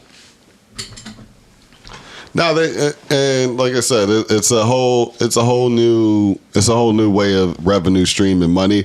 And the main thing that I was trying to like mention, I mean, 2.5 million is great for headliner money, but I was just talking about like the mid-tier guys that would make that walkthrough money really quick. Yeah, 20, but like $20, $30, $40,000. Sheck West probably got 20, 30, 40K that time. You know what I'm saying? When he went out there. You only got 2 songs, bro. Like, Yeah. come on. You know what I'm saying? Like, you can't fill up enough time for us to just say, yo, let's chill, have a setup or anything like that. Matter of fact, you probably don't even have enough money for us to have a set design for you. You just got to come out there while it's hype, throw some water, and dive around. You know what I'm saying? And you could, yeah, especially when you only got 2 songs. Exactly. That's really what I meant. Now, yeah, but they charging the full fee. They charging that full fee.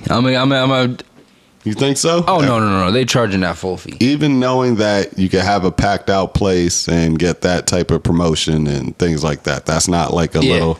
They charging that full fee because the booking agent has to eat, and then the management have to eat, and then he has to pay his security somehow.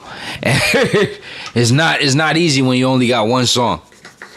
Like, they get that full fee, bro. Security, transportation, all of that shit. I'm wondering. That's interesting. You know what I'm saying? Like, I was talking. Oh yeah. Like, what about like the nigga that did Whoopty? You know what I'm saying? CJ. That's a different story. No, that's a different story. One, he's Hispanic. That's his own. That's its own. That's his own animal. Gotcha. You know what I mean? Like, so like, what CJ might be able to get more because he's Hispanic. And he can do that Spanish shit. You know what I mean? I could agree to that, but like, man, as a person trying to book them, how much you paying? Like, okay, CJ's a little bit colder now, but like, if CJ only had 1, 2, 3 things, obviously at that point in time, Whoopty was huge. He might have. I think his best check, he probably got $1 million one time or something like that. I'm not booking him. I'm not paying him a grip to perform Rolling Loud Miami, but Rolling Loud New York, yes, I'm gonna pay him a lot of money. In New York, yeah, it does depend on the place too. It does depend on the region, the place, things like that too. And that's what I'm saying. Like, I feel like Rolling Loud is almost big enough. It's not the Super Bowl. Rolling Loud's huge. Yeah. Don't get it twisted. Rolling Loud is humongous for hip hop. Yeah, that's one of those end all be all kind of shows. So that's like, if you're not on Rolling Loud, you're not popping. You get what I mean? I can't. You don't have to be. That. You don't have to listen. You don't have to because it depends on which country, which show you're at. Because, like you said, CJ shouldn't be in the Miami show right now. Yeah, but Miami is the main one. You get what I'm saying? It's Miami's the main one because that's where it came from. You know but it's still the main one. Like, Miami, Rolling Loud LA ain't as big as Rolling Loud Miami. Rolling Loud New York ain't as big as Rolling Loud Miami. No. But now they're saying Portugal is like the shit. You know what I'm saying? Yeah, Portugal. And I think they did Hong Kong too. Yeah, you know what I mean? They say the overseas shit has been like the really killing it. You know what I'm saying? Yeah. So I'm looking at it like, okay, so now you got overseas popping, you got here, and Miami is a melting pot. So of course, like, to me, since Miami coming to Miami is like overseas. Yeah, and I think, and I'll tell you this, the reason why LA show wasn't always it wasn't going to be as good. To me, it didn't have enough time to fully nurture. Plus, you have I think LA came later than Miami, right? Yes. All right, so Miami was the first. LA came probably second year, third year, whatever. I don't even like. They did LA, New York. They did LA and New York the same time. 2019, probably. They probably started all that. Yeah, like 2019. Yeah. So now you have the pandemic that drops right in there, and it takes away from those areas a little bit. You know what I'm saying? And then you have a place like Miami, which was still open and active, and let's get it hot and popping at any point in time. During the pandemic, we probably had a 2-week, 3-week stoppage, and it was like, all right, Sands was like, we need to open this thing back up a little bit, this and that. So that's where our advantage starts to come in, to where those people already started. This is why Miami started blowing up so fast. You had everybody moving down here. Let's get some houses. Let's get everything that we need, and then build our businesses. So you have LA suffering, and And honestly, they were far as hell. They weren't even in LA. They were in some area in California, but it was like an hour and a half from LA. Mm-hmm. So I mean, there's not too many open spaces like that in LA to hold 50,000 people. Exactly. So and when they did that, I was actually supposed to go and unless they at SoFi or something like that. Yeah, I was supposed to go with the homegirl. Actually, I was supposed to go with Amanda that time. She had a hotel room and everything. I was just like, then I found out how far it was from. I was just like, that just sounds like a mission. You know what I'm saying? Like, it just sounds like a huge mission. First of all, you got to fly into town, get there, get to a hotel, and then get to a hotel that's an hour plus away from all the action. I'm like, man, I don't know if I really want to do that. You know what I'm saying? Mm-hmm. Even though, like, we had the connection, we could have got in, things like that. Yeah. It's just got to be, like... I'll probably never go to Rolling Loud again unless I'm backstage and I have a pass to ride on the golf carts. Like, it's not... And honestly, it's too hot. Yeah. It's too hot, and I don't like being around that much people. I wouldn't mind doing it in the winter. Especially belligerent people, man. You know what I mean? I wouldn't mind doing I've worked concerts in the winter, like middle of January, bro. Like I did the middle of December. I did the Orange Bowl concert years ago. This is before like I was picking up the camera. This is actually what kind of inspired me to pick up the camera a little bit because the homie a long time ago used to get me gigs as security. By the way, I used to be like 200-pound cock diesel. You know what I'm saying? Like, whoa, really in the gym. Now, not so much. Probably look like a rapper body. You know what I'm saying? But man, like we were doing security there. You don't sweat really like that. You know what I'm saying? Even when you're moving around, the people are real cool. You can get some drinks, and you still smell pretty decent when you leave. You feel me? It's just a whole better experience overall when you deal with that. But just when you're dealing with the drama of the hot weather, you got rude and belligerent people. You have the cops. And now I'm going back to how Rolling Loud setting is going to be, right? And I'm not trying to sound like I'm complaining, but it's just the matter of fact of what goes on down south. Yeah, like you guys gotta take to consideration. Like we have a different viewpoint. Things that you would go to as a fan, we don't necessarily we don't ever get to enjoy it as fans. Yeah, I'll say that. That part is true. Like, or if we do enjoy things, it's in hindsight after you like leave the area and you're not worried about equipment, other people, things of that nature. So yeah, I could, like I said, this is why I always try to preface some of my things. It's like, yeah, it sounds like I'm complaining. I'm just not. It's just a different point of view. And yeah, so you got to deal with the heat. You're going to have to deal with all the cops getting into the venue. You got to park probably really far. Then you're walking about roughly, a mile from your parking into there, right? And then everything is far. So I want you to wrap your mind around that there's about 4 stages. Yeah. And then you're outside of a football stadium. And if you've been to any football stadium that has space, which all of them do. Summertime now. And not even spring. Middle of summer, July. There's not much grass around to absorb all the heat. You got asphalt kicking up this heat, bouncing right back into your face. Even if you're in a covered area, some of these covered areas have AC, some of them don't.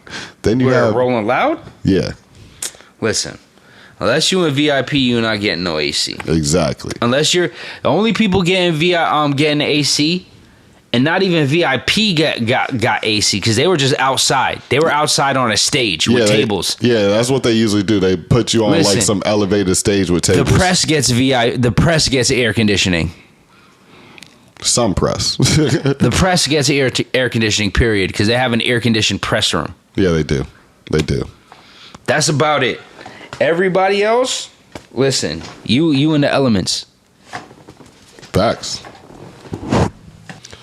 Yeah, man, the elements could be rough out there, man. Just from the heat to the cold. Sometimes it gets super rainy, and then Man, have you ever been to like one of those concerts when I know you'll probably dip out immediately, but immediately, like those rainy, soggy sock. Like I've never done that.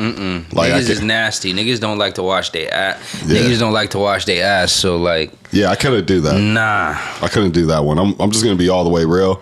Couldn't do that one. I am gonna give a shout out to Dirty. We're gonna be out there sweating our ass off for Hip Hop Weekly. You know what I'm saying? This weekend? This up and coming weekend for Rolling Loud Miami. So we'll be out there. I think we got a booth or station or something like that. So if you're a hip hop artist in that lineup, come through. We're gonna do some interviews. It's definitely not gonna be like the World Star time. We're gonna have set times and we're doing it for 2 hours that day. That's it. I'm not doing more than 2 hours of actual interviews or anything like that. We're going to schedule, we're going to get in, and we're going to go straight to that AC room. I promise you that. That's what's going on this time. We're going to have a lot of coverage, but we're going to be super smart about this now. They already gave you the will call information? Yeah, I'm trying to get that right now. Dirty's been on vacation, so you gotta wait to go ahead and do all of those things. You know what I'm saying? Enjoying times with the wife and kids. Got to just briefly talk to him because I was just giving him the full expectation of what to expect out of Rolling Loud. And I was like, bro, I don't want to make this sound horrible, but here's what you got. Who else is gonna be there? It's just me and him. That's why I was like, yeah, it's not a. He doesn't have a crew. He's like, really, I just want to catch some coverage and then we're gonna really just chop it up and do business. You know what I mean? I was like, all right, this is a low pressure situation by comparison of what it was in 2019. You know what I'm saying? 2019 was unorganized, pure chaos, but good time. But it was a lot. You know what I'm saying? This time, once you learn what's going on in the game, you kind of you adjust, right? You make adjustments, you make it a little bit easier. We're gonna work way smarter too. I said, yeah. Yeah, World Star kind of threw us a curveball. It's not even just that too, because Rolling Loud didn't necessarily treat them right too. So that's why they haven't done business together as much. But we'll see. They haven't done business together in a while. How much money did they pay? Let's be real. How much money did they pay? How much money did they pay to do that? Oh, because what was it? Audio. I can't even remember the name of the company. You're talking about Audio Mac, yeah. Audio Mac don't even do shit, and they had the biggest booth, so they dropped a check. Oh yeah, they definitely dropped a check. Immediately. So like, if you're not gonna drop a check, then you can't complain. Exactly. But World Star definitely threw us for a loop. No, I'm saying the reason why they don't do business is because how we got that business out there. They didn't set up things right, so they haven't done business since. I know. I mean, I know that, but I don't think they set up business right either. No. At the end of the day, like, you can't be mad. No, I don't think anybody was setting that up. The only person that set business right up in that entire situation between us, Rolling Loud, and World Star was us. Yeah. Period. I agree because it was very last second. It was a very last second thing. I'm going to be honest. I'll shoot bail for that, but that's this whole hip hop industry, anyways. Like nobody wants to do anything on time. You know what I'm saying? And then when it is heard on time, it's like, hey, let's figure out a way to procrastinate this and push this back even more, so you don't even know what to do when it's the time to actually do it. So that was pretty much the main strong point. It was so bad. It was so bad at one point. The nigga from World Star was asleep on the interview couch while we were trying to give interviews. That's how bad it was. No, yeah, but granted, they never how many other people had like AC booths and they didn't pay for it though. Yeah, that's what I'm saying. Like, I think Rolling Loud, and I'm pretty sure they did it last minute, so that's the only place World Star could have been. I mean, Rolling Loud could have put them was in the sun in a metal fucking container. Exactly, and this is exactly with the radio stations. Yeah, with the localized radio station, and even they like pulled off some type of fan AC tent kind of thing going. You know what I'm saying? Like, realistically, if you have a real setup, like, it's supposed to be, you get content for days. Yeah, you can get like Nardwar, and I wouldn't say Adam. Listen, even Apple didn't even have a chair. Nah, I know. I'm saying they just had a 10. But hear me out. I want to say the people that got the most content out of there was Nardwar and Adam for No Jumper. I didn't even see Adam at World Star. He was there. He was there. He was like 6'4", and he was bald at the time. Couldn't miss him. I may have seen him, but I didn't really know who Adam was at the time. Anyway, I knew of him, and we talked a little bit, but that's about it. It was like, hey, thought I watched your stuff a little bit, and I might have seen 3 things from him at that point in time. Like, I just kind of, for me, when you're in the industry, it's like you kind of keep tabs on certain people. You know what I'm saying? Like how you keep tabs on the younger artists and things like that. You know, like I didn't know who Sofago was, right? But that's crazy. Like, I was kind of the opposite when it came to like No Jumper and stuff like that. Like, I get turned off by the sensationalists a lot of times. You know what I mean? Like, I like their structure. I like the opportunities that they're giving to people. That's more than anything that I like what's going on there. Now, the headline grabbers, sometimes I watch it, I'm like, I'm good. But like I said, like, you can literally get a dude that might have been in jail for X part of his life, and now they have an opportunity in a show. And, you know, I like to see the rehabilitation of some things. You know what I'm saying? Yeah, but they use it for sensationalism. Like, even when it's the that pimp guy, it's like they'll put the pimp guy on with like OnlyFans chicks just so they could have like explosive arguments. Well, and it's like well, originally, to be real, the first time I think it was to have like more of like an actual conversation about it, right? Like a straight up, a real deal. Let's see what this old school mind guy, you know, and we're talking about Sharp for No Jumper, like, you know, let's just see this old original pimp, you know, allegedly that won Pimp of the Year before, right? Let's see his ways where he had chicks strolling the streets, going into strip clubs allegedly, and, you know, doing the old school way of doing things, right? The original way. I'm not even saying old school. The original way of doing things. Because old school is just putting like, yo, you're 40, 50, you're bad, like washed, right? Vintage pimping, right? So, and now you have the OnlyFans way where, yeah, you're on, it's forever online, but that piece of content forever online can keep accruing money depending on if it's behind a paywall, right? So originally, I actually watched a clip maybe a week ago. He was, Adam was his president. He was like, originally when I brought in Sharp, actually, no, he was talking to Andrew Schultz. He was like, originally when I brought in Sharp, it was just literally, I wanted to have these conversations because I really wanted to see where his mindset was. So when the first one happened, it exploded because he like tripped out. I wasn't expecting him to like get that energetic. Like, because when me and him talked, when I first seen him, he was on, and I'm speaking as Adam, he's like, I seen him on Soft White Underbelly.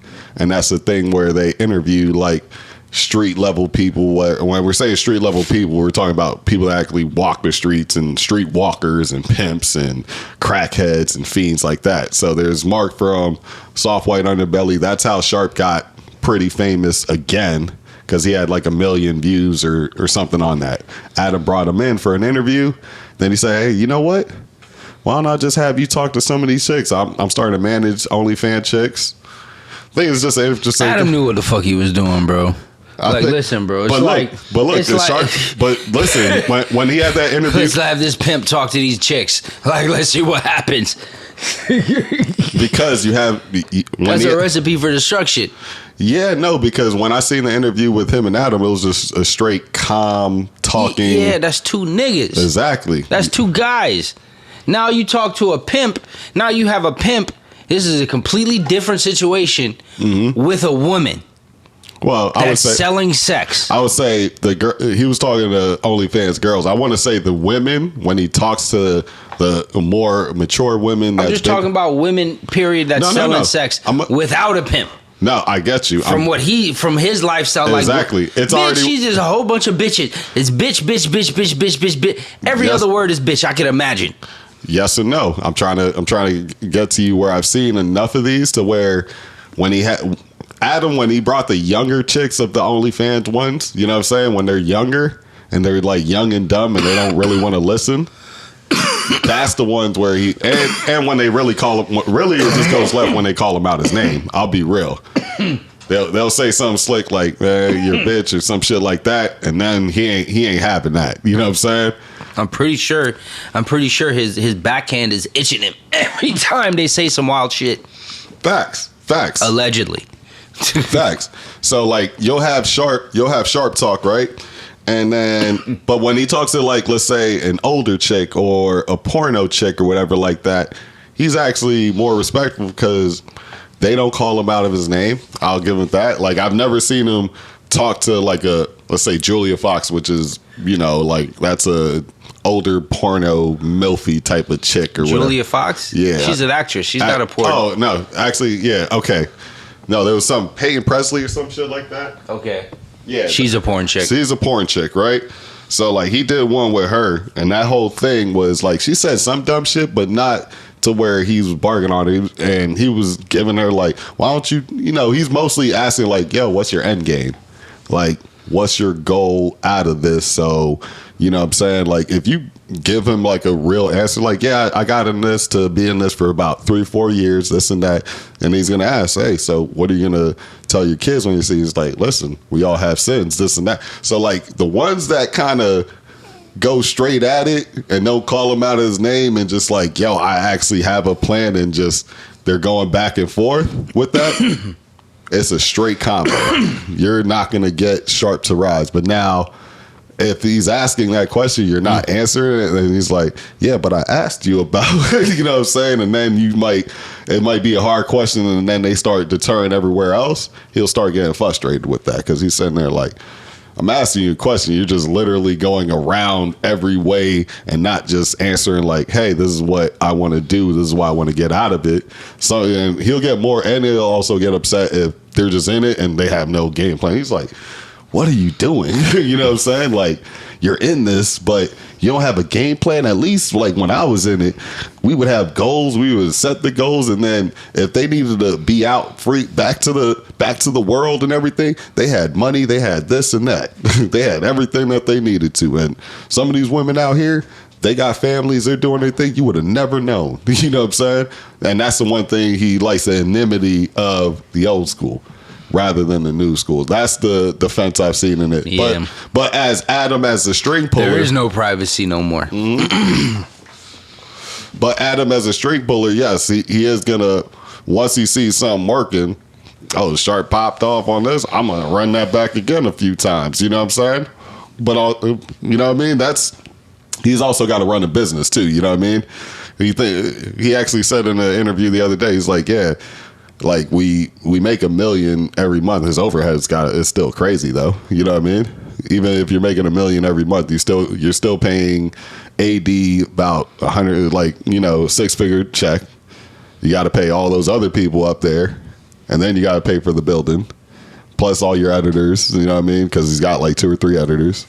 So this is why the content can just keep coming out pretty fast. Plus you have people running your social media too. I want to say he has like 15 people right now. 15, that's bringing in $1 million plus a month.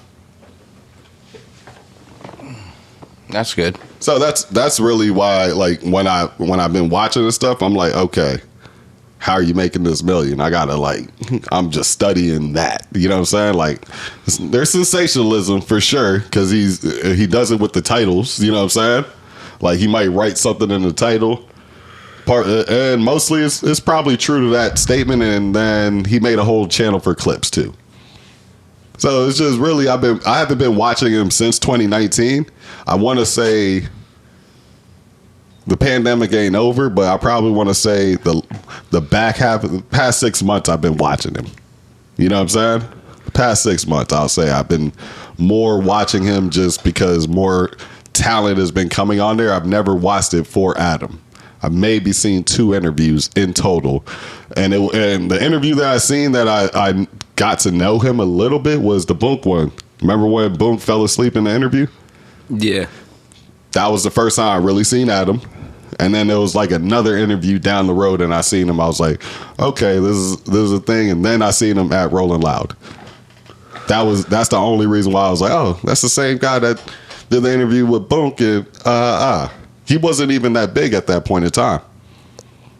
Just enough to get to Rolling Loud and have like, he did have a trailer though, but I'm pretty sure that's based off of calls and setting shit up right. That's why No Jumper technically already had that going, but Worldstar was a bigger site at that point in time. Way bigger. You know what I'm saying? But they weren't integrated into the new way of doing things, so they kind of, they kind of fell to the wayside. Yeah, they still got their site and stuff, but I don't know how many people are still going to Worldstar to get. There's so many other outlets that get stuff just as fast, so I don't necessarily think it's. I want to say Worldstar might be dying soon. It's hard. It's going to be hard to die with 30 million followers, but yeah, by comparison of who do you go to first? Vlad is still the number one biggest platform right now. And I guess I don't know. I don't watch Vlad. No, I'm just saying because he has over 10 million subscribers on YouTube, right? So now, anytime you drop something, 10 million people are at least going to see that Vlad has something to say. Now, is it going to be 10 million views every time? No, it's just 10 million people are informed of whatever title and whatever video comes out. So now you have that. His Instagram is big, and based off the numbers, just on the viewership, he gets the most. And he clips it out. So that one interview is eating pretty fucking well the whole way through. Then you have, I want to say, Academics and or No Jumper in any order that you want to put that in, right? Then from there, you might want to say Worldstar or Shade Room. I'm not sure. I don't know where it goes from there. Is it like Charlemagne? Is it, Power? You know what I'm saying? Like, who really has that? It could have been, well, I would have said it was Joe at that point in time. Joe Budden. I used to watch Joe Budden. I still kind of watch him now, but it's not the same energy. You know what I'm saying? But I'll watch like the clips, if anything. I'll definitely like tap in and just see what's going on with that whole scenario and the whole vibe going on with that. You know what I'm saying? Yeah. Yeah, man. But yeah, I stopped watching the Joe after the little situation. Yeah, it just felt like watching friends like break up is always just a weird thing. You know what I'm saying? Like, you don't wish that upon anybody nor yourself, but you know what I'm saying? So like it's a weird watch, and then him trying to like patch it back up. Have they gotten better? Yes, they have. Is it still where Rory and Maul was? Nah, not in my personal opinion, because I don't know. You had the Mixie Boys, all these like little nicknames, and yeah, it just seems weird.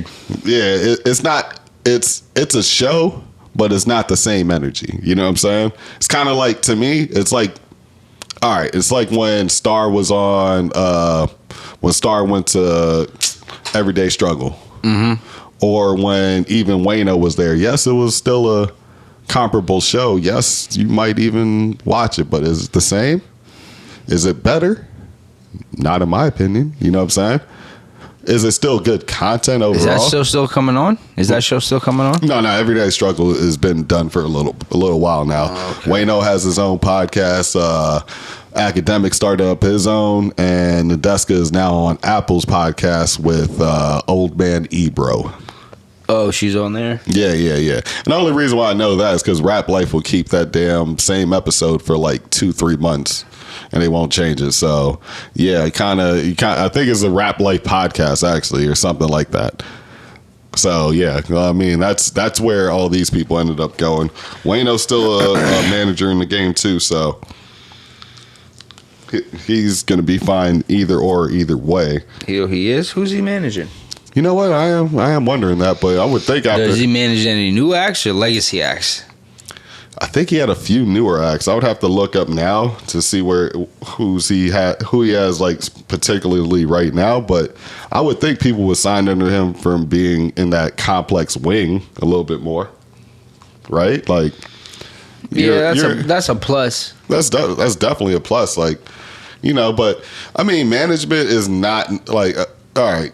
when it comes to management, there's two things with management, right? It all depends on what you're looking for, but manager is only supposed to just help you handle your business, really, at the end of the day. You know what I'm saying? Like, the pluses, yeah, they can get you hookups and get you things, but realistically, that's not their job. Like, their job is not to do publicist jobs. Their job is not for them to do any of that. If you got a booking, they're going to make sure you're there. You know all the information. The money's right. And the money's right. Little things like that. That's essentially, if there's a booking and your paper and some form of some type of either legal or regular paperwork that is involved with your business of music, that's what your manager is there for. Everything else is all gravy from there. You know what I'm saying? That's if the manager or the management group decides to do that for said artist. But I think, I don't know if the industry knows that. You know what I'm saying? Because there's these other managers that's, you know, they're out there, you know, putting their, you know, obviously all management should put their best foot forward for their artists. But yeah, there's a lot of people that I don't think these new artists or even some of these older artists know that. It's not just management. It's because that's an A&R is supposed to do a lot of that. It's the I think social media has kind of fantasized a lot of stuff. And romanticized too. Yeah. Romanticized and fantasized a lot of stuff. Right? Like, I used to say this all the time, like, Lamont Gray, like, there's certain things, like, it's like, yo, you think it, like, a new artist is going to get the same type of contract that fucking an established artist with multiple hits has? Rarely. Right? Like, Rarely, do you think it's like your credit, right? Like, do you think you're going to get the same financing option as somebody with an 800 score and you only have like a 650? Yeah, no, definitely. Like, definitely need that's how the entire world works. You know what I mean? You kind of get in, you kind of get out what you put in. Yeah. Right? Yeah, agreed. So, like, I mean, unfortunately, 9 times out of 10, your first deal, unless you're already coming in, doing everything, like, you already doing what the label can do for you, right? Mm-hmm.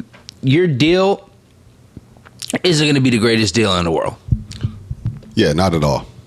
I agree. Like, the amount of money that they're gonna have, that they're gonna keep, is gonna be substantially more than let's say, for instance, a nigga that's put in already, that's on his second deal and is already starting to get their masters back, and then now they're not giving up as much publishing. Yeah, I mean, the only time I could see that flipping the other way, if it's like, man, it's just the situation is already ready made, or it's a industry plant-ish type of thing. I'm not saying Post Malone is one, but Post Malone seemed like almost as soon as, even before White Iverson or whatever, but you kind of, if you sat around with Post Malone in any session close to White Iverson, I would think that you would be like, I'm going to pay this guy, though, because I just think he's going to... You remember our conversations about Post Malone? No, for sure. That first time I met Randy, that was the first thing I said. But I was like, yo. But that's what I'm saying. Like, this nigga Post Malone? At that point, now, obviously, if he's not going against a Future or something like that, and he was from when I first heard Post Malone, yeah, I was like, yeah, he's kind of in his own sphere. No, that's what I mean. Like, now, if you're a record label, and now if it's not like a Future or anybody like that, but it's like a semi-legacy act, you have the choice of Post Malone. In hindsight, obviously, you're picking Post Malone or that. But sometimes, you know, you got to potentially ride with somebody new, too. I'm pretty sure Post Malone's first deal wasn't great. No. Because he only had White Iverson. Yeah. That's it. Like, your deal can only be so good unless you're Bobby Schmurtering these numbers a little bit. Shit, fuck what you heard. Post Malone might still be in his first deal. Like, I just saw an interview the other day that he's like, yeah, he's with the same everybody. Okay. Like from when he first got in, nobody's changed. He's got the same team, same label, same everything. Oh, I mean, honestly, consistency is good. I mean, I don't see nothing wrong with that. His last album, I don't think people were like checking for it like that. But then again, like I said, to me, if you're not as active, it was more of the same Post Malone stuff. No, that, but I don't think he wasn't that active during the pandemic.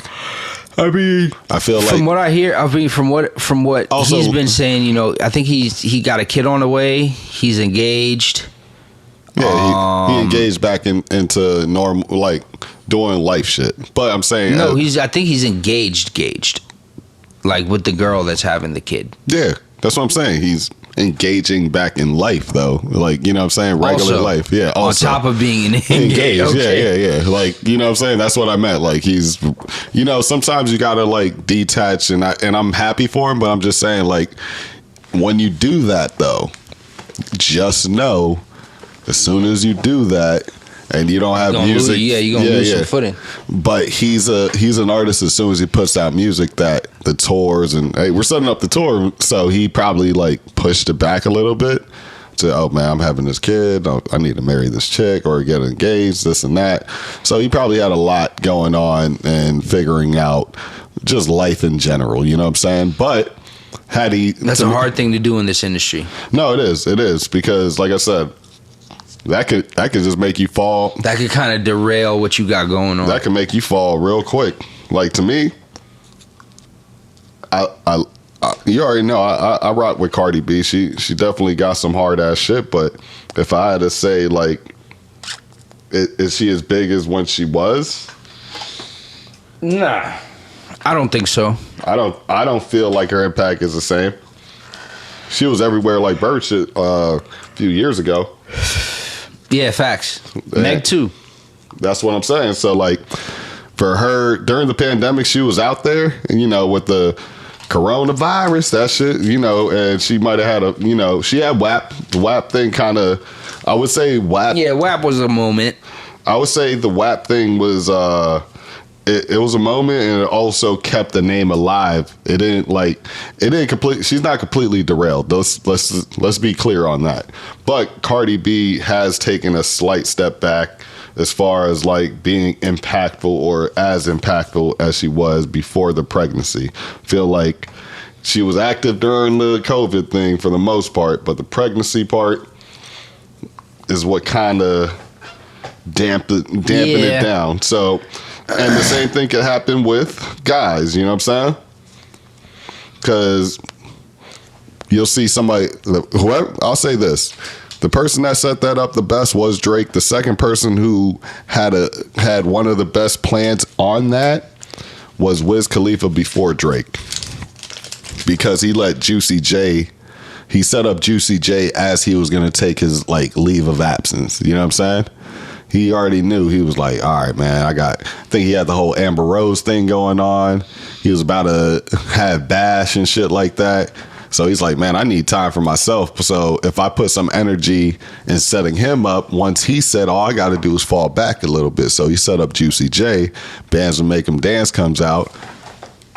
Let me go to the background, do this like CEO Taylor gang shit, try to grow this team. So yeah, some energy, it's some going to some studios and saying, yeah, this shit's tight. Do you want to sign with me type shit? But other than that, he didn't have to really come out with mad music. You know what I'm saying? He came out, I think, back with We Them Boys or some shit like that. Mm-hmm. A little bit after that, but after that, and then the shit with Charlie Puth. Yep. he did that. That motherfucker did that shit. And now it's like, okay, this is how Wiz Khalifa came back. And he did it smart. He had enough, like, Wiz Khalifa, if anything, had enough time to rest, still have a successful career, come back in, pop up, and if anything. He got a lot of stuff going on, though. Yeah. And plus the KK selling and shit like that. Yeah. He got the weed brand. I want to say he probably, like, I mean, honestly, he had Burner too, so you already have your guy that you signed probably has the most successful weed business right now, right? Yeah. You know what I'm saying? As far as like, not truly that anybody but True Leave is cookies, right? If it's not True Leaf, it's cookies. So like, and we're gonna go with taste. True Leaf is it's terrible. Here we're just talking about in Florida though. The cookie store is about to open up in Miami. And hopefully we're gonna have some good. But yeah, we'll say cookies is the biggest brand, most recognizable brand from a single entity that started to grow and franchise it, right? So you have that. Your shit is out and it gets pretty much everywhere because you're like the new Snoop. So that shit alone, with those endeavors, and who knows, Wiz could be a silent partner in some of Burner's stuff too. You don't think Burner hit him up and say, man, use these growers, use this, use that? Come on, man. You know what I'm saying? So like, Wiz is definitely straight on that. And then, man, like I said, Drake set it up to where he could be out and come back in. Nicki lost some steam too as soon as she had her kid. Yeah. Part of it was Cardi B too, but I would say that kid part. Any prolonged absence can have a detrimental effect to your career in the entertainment industry. This is why I also feel like I don't think we'll hear Rihanna in a little while. That's just me. But people are trying to say she's gonna come back out with something. I don't think so. Rihanna, that's different. That's different. Rihanna's taking a break from music, but she's been in the public eye nonstop, 24/7. That part. Usually, when these niggas take a break from their occupation, they disappear. That's usually what happens. Yeah, nah, you know what? From her, even with the billionaire dude, people were interested. She did the Fenty, the shoe line thing, right? Yeah, she has the makeup. She got underwear. She got makeup, underwear, sneakers. Yeah, Rihanna's a billionaire too. You know what I mean? She was always in the public eye. Yeah, no, and it was funny because I was listening to, not me like going out to listen to these things, but it was in passing. Like, I just remember how many pop songs she's got too. So like, it's like, damn, I forgot. You know what I'm saying? Just for a quick second, because you know she went more to the hip hop and more edgy like looks too. But like, you forget, like when she first started, it was definitely pop. You know what I'm saying? Straight pop music. You know what I mean? And big, that still plays in that type of radio today, that top 40, top 100, you know, classic type radio that plays all that type of stuff. Yeah. Or that's in Pandora spinning the same 20 songs a day at a workplace, you know what I'm saying? So yeah, like Rihanna, definitely, and I would say Beyonce could do the same thing too. She could kind of disappear, come back in. You know, because I feel like there's certain people that they crown you like king or queen, and you could do that. Drake right now could possibly do that, but I just don't think he likes giving up the spot and figuring that shit out. I don't think it's in his blood to do that shit. You know what I'm saying? Yeah. I mean, he just signed like a $400 million deal, so it ain't going nowhere anytime soon. You know what I'm saying? Yeah. Oh yeah, man. I was also checking out too, because there's always one of these cats going to jail and the other one coming out. Your boy NBA Youngboy. Oh yeah, he's off a probation, house arrest. Yeah, they dropped the gun charge one in the federal case that he had. Yep. Now that was you know what?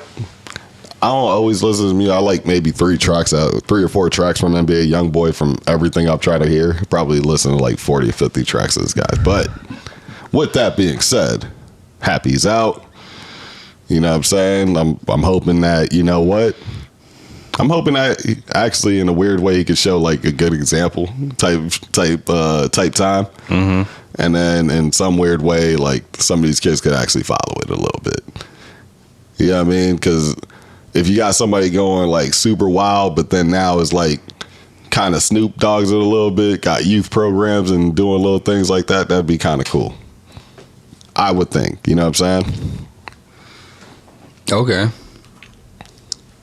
That's cool, but this nigga is like a cult leader to these kids, man. He really is. That's why I said that would be cool if he could turn that shit. Like the way that these niggas follow him is ridiculous. Facts. This guy is, I mean, honestly, from his raps, you would think he's a pure menace to society. Straight up. Like, I would feel like he's definitely that way. But that's Youngboy, man. I mean, just want a young, youthful black kid out there. You know what I'm saying? I mean, he has a lot of kids though too. So hopefully he grows up because of that too. Yeah, facts. He got a lot of kids. I think he's got like 7, 8, something like that. He might be at 9. I don't know. He's up there. He's definitely up there. He's doing numbers when it comes to that. Mm-hmm. You know what I'm saying? So like, I think it'll probably be good for him to just try to be the #1 YouTube rapper right now. Stay in that lane. Stay out of jail. You know what I'm saying? And then, you know, if somebody tests you gangster, man, do it like Russ does and just don't say nothing and let them do the job. You know what I'm saying? Like, it feels like Russ don't got no Rico case against him. Yeah. You know what I'm saying? Like Russ. But he ain't never getting nobody killed, I don't think, but he's got people beat up for sure. You know what I'm saying? And definitely punched up a few times. So yeah. You know what I'm saying? I would say that would be a way for them to you know, try to move things along in that whole young boy camp. Oh yeah, I had a quick question for you too, man. I know this is random as hell, but I do want to make a point in the back part of it though, man. But you know, we were doing top 5 the other day. You know, we had our Mount Rushmore and stuff like that, right? Of what? Which one? Of rappers. Rappers? Yeah. Okay. Speaking of rappers now, what's in rappers is candy. So what's your top 5 candy? Candy? Yeah. Oh, man. Come on now. You got to have a top 5. Top 5. Hey. This is random as fuck. Random. I'll say that. It is. I'll bring a point up after, but just one of these topics, you know. But old school stuff, man. Jolly Ranchers. Now, what's Jolly Rancher? We going with the Jolly Rancher Pops or just straight the hard just candies? Regular Jolly Rancher hard candies. Were you ever fucking with the Pops? Not really. You know what I mean? I like when it comes to Dum Dums, when it comes to lollipops, just like Dum Dums and Blow Pops. Man, chap, I used to make a few $100s a week selling them things. I'll probably say Butterfinger is the only kind of chocolate that I'll like eat, and cookies and cream. So that'll probably be my top 5. Top 5? Right there. All right. I'm gonna go with well, now I love gummies, so I'm gonna go with the Albanese gummy joints. That's we're gonna be splitting hairs, but I wouldn't consider gummy bears as candy. Man, that's in the candy section. I wouldn't consider day. that's like saying a hamburger's a sandwich. Now check this out. When you go to the candy aisle back in the day in Walgreens, and they used to have the free samples. It's in the candy aisle. Come on now, though. So but I wouldn't consider gummy bears candy. Is it sweet? I don't know. It's like something about. I don't consider gummy bears candy, but I do consider like trolley bright crawlers and Sour Patch Kids candy. Nah, because it's just not regular gummy bears. I can't agree with that, man. That's candy. You got all these fruit flavors and all that. I don't know, Welch's, man. All that, man. All of them. I don't know, man. I mean, it sounds good, but I just can't put gummy bears in the candy. No, I'm putting it in the candy section. I'm weird though. You can't have it as a part of your meal. I know that. So I'm weird though. You know what I'm saying? It's not a dessert. What does it fall under then if you don't consider it candy? Snack food. Man, come on. You can't get full off of that. You can't get full off of that. You can snack your way and get full. Candy is like... You could damn sure snack your way on a bunch of gummy bears and get full. Yeah, and then tell me what your shit looks like after. I mean, I'm not saying to do it. Yeah. You know what I'm saying? It's gonna look real bad in there. You know what I'm saying? But... I'll go with Albanese gummies. I'll go with like Skittles, some of the specialized M&Ms, right? Let's see. What did I used to like? Was it fruit roll up, fruit by the foot back in the day? Any one of those combinations is 4. And then Kit Kat or Crunch? I'll probably go Kit Kat. Let's just go with those 5, right? So, you know what I'm saying? Like out there, like I personally like those. I'm not huge on chocolates all day, but yeah, I consider those. I'm not a chocolate. I'm definitely not a chocolate fan. 1000%. Nah, but the reason why I actually brought this up, and this is for, I hope everybody's listening about, you know, these things. You know, if you're a candy fan, pay attention to this breaking news. You know what I'm saying? Now, Skittles is getting sued. Yeah, I heard. I seen that. Yeah, man. Come on, man. I'm actually upset about that, low key. But at the same time, I gotta watch what I eat. So I haven't had Skittles in like, I don't know, a few months anyway. So this is probably a good thing. Oh yeah, bro, you probably got cancer. Yeah, you read you nigga, you probably got cancer. Did you read what was in there? So like some type of toxin or some shit. Yeah, so I'll read the little 2 parts. I did the little copy and paste to, but Mars, which is Eminem Mars, you know what I'm saying? They pledged in 2016 to phase out the use of titanium dioxide, or TiO2. So, stating at the time that it would remove the chemical and all artificial coloring from his products over the next 5 years. And then, the lawsuit says Thomas purchased a package of Skittles in April of this year and still contained some of the titanium dioxide, and the chemical is also currently listed in the product's online ingredients list, including at major retailers like CVS. So now, is it Mars's fault? Is it CVS's fault, or these other companies that maybe didn't get the update? I don't know whose fault it is, but... And titanium dioxide is used in a few things. I do want to keep going, by the way. I'm going to look that up as you're about to reply. I mean, at the end of the day, I hope you're just not killing candy all day, every day. No. You're going to die regardless if it was poisonous or not doing that. No, that's a fact. That's definitely a fact. So, okay, the reason why, and titanium dioxide is actually found in like sunblock products. And the reason what they use it in for the food version of it, which is still the same thing, because all you got to say is the food version is still titanium dioxide, right?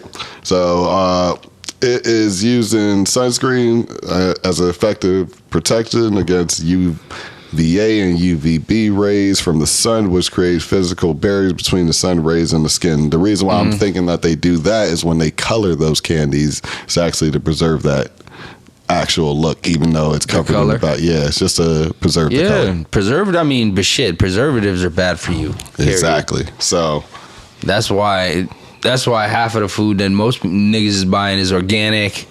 Shit's only lasts 3 days. Yeah. And you know what? I'm a little fine with that when it comes to that, man. Like, I'd much rather deal with something that'll expire. You gotta eat it faster. It's like, I stopped eating fast food.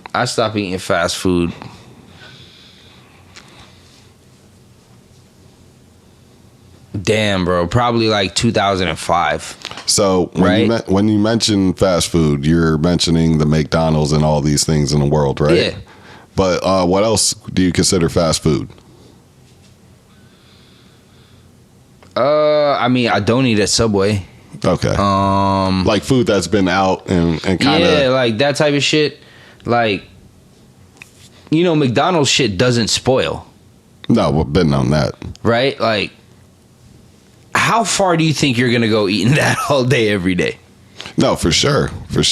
Would you, what about like a Chipotle or whatever? Because it's technically fast food, but it's not fast. I haven't had Chipotle. Well, Chipotle has vegetarian stuff. Yeah. But I still haven't had Chipotle in a few years. Okay. But would you consider that to be fast food? Because it's fresh to order. It is fresh to order. It's cooked to order, right? It is made to order. So it's technically... Yeah, but... okay, so like... Oh, man. But they are cooking it within an hour or two. Fried burgers and fries to me is like the epitome of fast food. Like super fried stuff. Stuff like... I wouldn't necessarily consider Chipotle fast food, but then again, it is. Like, what about but it's been some years since I had Chipotle. What about like Jamaican food? Would you consider that like fast food? Because it is kind of already out there. You know what I'm saying? Like the rice is out there. I mean, is being heated. It was. You know prepared. what? This is a really good question because you could really break it down to where it's like fast food places have non-fast food items on their menu. You know what I mean? And then the other way around too. Yeah. Like, because like, okay, not Whole Foods, but like even Whole Foods. It's technically, you can go to breakfast and get a pre-made breakfast sandwich on like a biscuit or a bagel, egg and cheese and ham, like already pre-made. Yeah. Now, you know what I mean? Like, but I wouldn't consider Whole Foods a fast food joint. No, I wouldn't consider that either. I kind of just because McDonald's has some salads doesn't mean they're not a fast food joint. No, they're definitely a super fast food place. Like that, to me, those are franchise fast food. The franchise fast food joints for sure. Like, but I'm wondering about food that's already prepared. Now, not that it's sitting out all day. There's, Chipotle. To me, Chipotle and high preservative, high oil fat, high fructose corn syrup serving ass places. Yeah, this is what I'm talking about. Okay, and then you know what? It's funny that you say that, but I'll say this too. Subway and like most Jamaican restaurants kind of had the same model. As far as like your food, the lineup, like you come in, oh, you want this on it, you want this on it, oh, you want your rice and peas, you want your, that's the Jamaican version. On Subway, hey, you're in a line the same way. Chipotle the same way too. You're in the lineup, you go through, you get what you're getting. But it's like I don't think Jimmy John's is a fast food restaurant, even though they do shit real fast. Super fast. But I don't consider them a fast food restaurant. But you would have Jimmy John's before Subway. Hell yeah. It's because obviously you heard about that pink slime chicken, even though you don't eat chicken. But, things like that does kind of change the... Nah, you know what? You know why I stopped eating Subway? Mm-hmm. There was like a drastic shift. Like, you know how every so often you have a shift in your taste buds. Mm-hmm. Like, bro, I can't stomach mayonnaise now. Like, yo, I used to be able to tolerate it. Now it just disgusts me. No, I agree. And then you see like the white boys on TV bathing in mayonnaise and just spoon. Oh, it just made me want to throw up. Oh, just thinking about it makes me want to throw up. Right? But it's like I don't eat meat. Right, so like, I'm a pescatarian, so I'll eat fish. I used to eat tuna, but Subway's tuna be swimming in mayonnaise, bro. Like, it's like dripping when they pull out the spoon. Yeah. And one day I just got disgusted. I can't remember. One of my cousins got a tuna fish sandwich. I went to go buy a bunch of Subway sandwiches, and he wanted extra mayonnaise on his tuna fish sandwich, and I just almost threw up. I was just like, yo. No, I agree. It was just oozing. Oh my god. Pause. But no, I could see that. Like, your taste buds does change every so often, but the ingredients too of certain things do change at the same time too. I just stopped being able to. I can't stomach mayonnaise anymore. No, I mean, honestly, I have no other reason to go to Subway whatsoever. Like, they have a veggie patty, but it's not that good. No, I agree. Like, I mean, their food to me, like, obviously as a kid, it felt like it was like, oh man, this is a pretty good place, right? And then and then there's certain things also, like, you realize as you get older, it's like, damn, they're cutting my sandwich with the same knife they just cut that pork sandwich with. Like, I am not coming back here. Shit like that. That is true. Like, they're not gonna switch up that bread knife or anything. And all like they that. do is they wipe it with the cloth. No matter how many times it's the same cloth they wiping it with. Yeah. So the meat juice and all of that stuff is still gonna be on your shit. Yeah, like most of the time when you're like actual vegetarian like that and things like that, you probably should just go to a specialized vegetarian place because most people don't even play with it. Yeah, don't be that nigga that get the veggie burger from Burger King. Like, don't do it. Yeah, because it's don't do it. There is no specialized place for you. Nah, they're not going to allocate that. Like, I mean, don't get it twisted though. There's definitely specialized. There's definitely steakhouses that would make it. They got enough money to show you, like, hey, come back here. There's a seafood. This is our seafood area. Yeah, like they'll show you just so you can come there and spend that money. You know what I'm saying? Like, you know, those are, to me, are still like mostly non-franchised ass places. Franchise places aren't gonna really hold it down with the vegetarian things like that. You know what I'm saying? They don't need to. They don't really need to. You know what I'm saying? So like, and you could, and I would say at Publix, you definitely could get something vegetarian there. Mm-hmm. Like, you can get something vegetarian there and make sure hey, can you get a new knife? And they'll do that. You know what I'm saying? Hey, can you get a whole new knife or wash that one off? Like, for real, not a wipe. They'll spray it with the stuff and everything. Yeah. But yeah, like, but when it comes down to that though, like it is just like crazy when it comes to the taste bud and how like the maturation could just really change your mind. And then back to the point with the fast food thing, man, like it is different though. Like it's kind of hard to categorize that secondary fast food place. I don't know what the word would be. You know what I mean?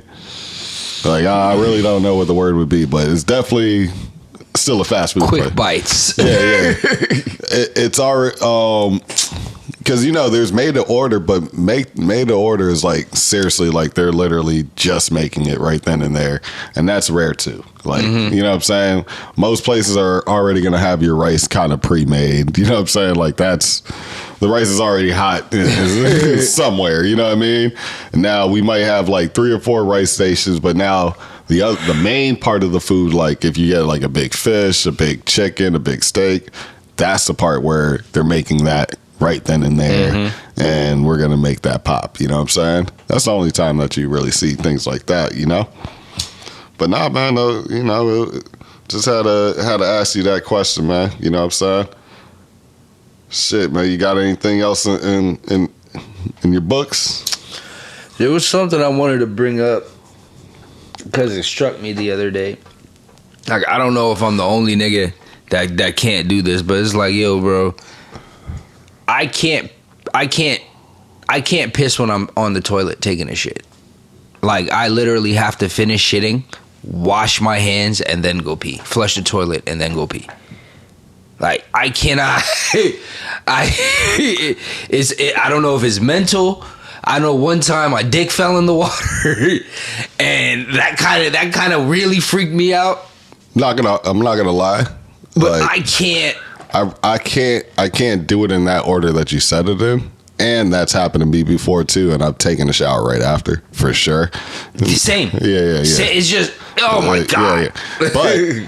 But the trick is, honestly, if you are ever sitting, it's just you got to make sure, for one, you know, it's funny as hell. You gotta like bend your dick a weird way, bro. It's either you gotta bend it or you gotta low key sit all the way in the back part of the seat. Take your piss first, and then you do it in the number order that it's supposed to be. You're supposed to go 1 first. Nah, sometimes you just go in the toilet to take a shit, right? For sure, and then gotta pee. After you take a shit, or while you're taking a shit, you're like, damn, I really gotta pee now. Oh, no. I can't pit. Like, it's it's not smart to have shit in the water and then take a piss. Like that one. And the reason why I said you gotta, if you can, do it in the number order. I remember. You see what I'm saying? Number 1, step number 1, step number 2. I remember. Step number 3 is clean up. I was at Florida State. I was there for like a week, and it was some school thing. Yeah. And I remember the bathrooms were loaded. Like, there was like a rash of food poisoning, right? everybody that had went to Florida State for the thing I think it's called Boy State or whatever like that. You go and you run for like government offices and like that type of shit. Oh, I thought it was a Kevin Spacey thing or something. and then so there was like a rash of food poisoning. Niggas is throwing up, niggas is vomiting. All the stalls are packed in the food court with like just niggas taking shits. Like it's a movie couldn't have been funnier. Right? I'm taking a shit and there's lines. There's lines at every stall, right? So I get up and I piss after I take a shit and flush the toilet. And the nigga's like, yo, what the fuck? You couldn't have... I was like, nigga, I can't sit down and piss like no bitch. I almost got in a fight for it. And this is going back to like, this is my junior year in high school, going into my senior year. Yeah. Everybody has their method. Fuck you. You know what I'm saying? But it's like, I don't know if this is a normal thing, but this is just not something that I can do. No.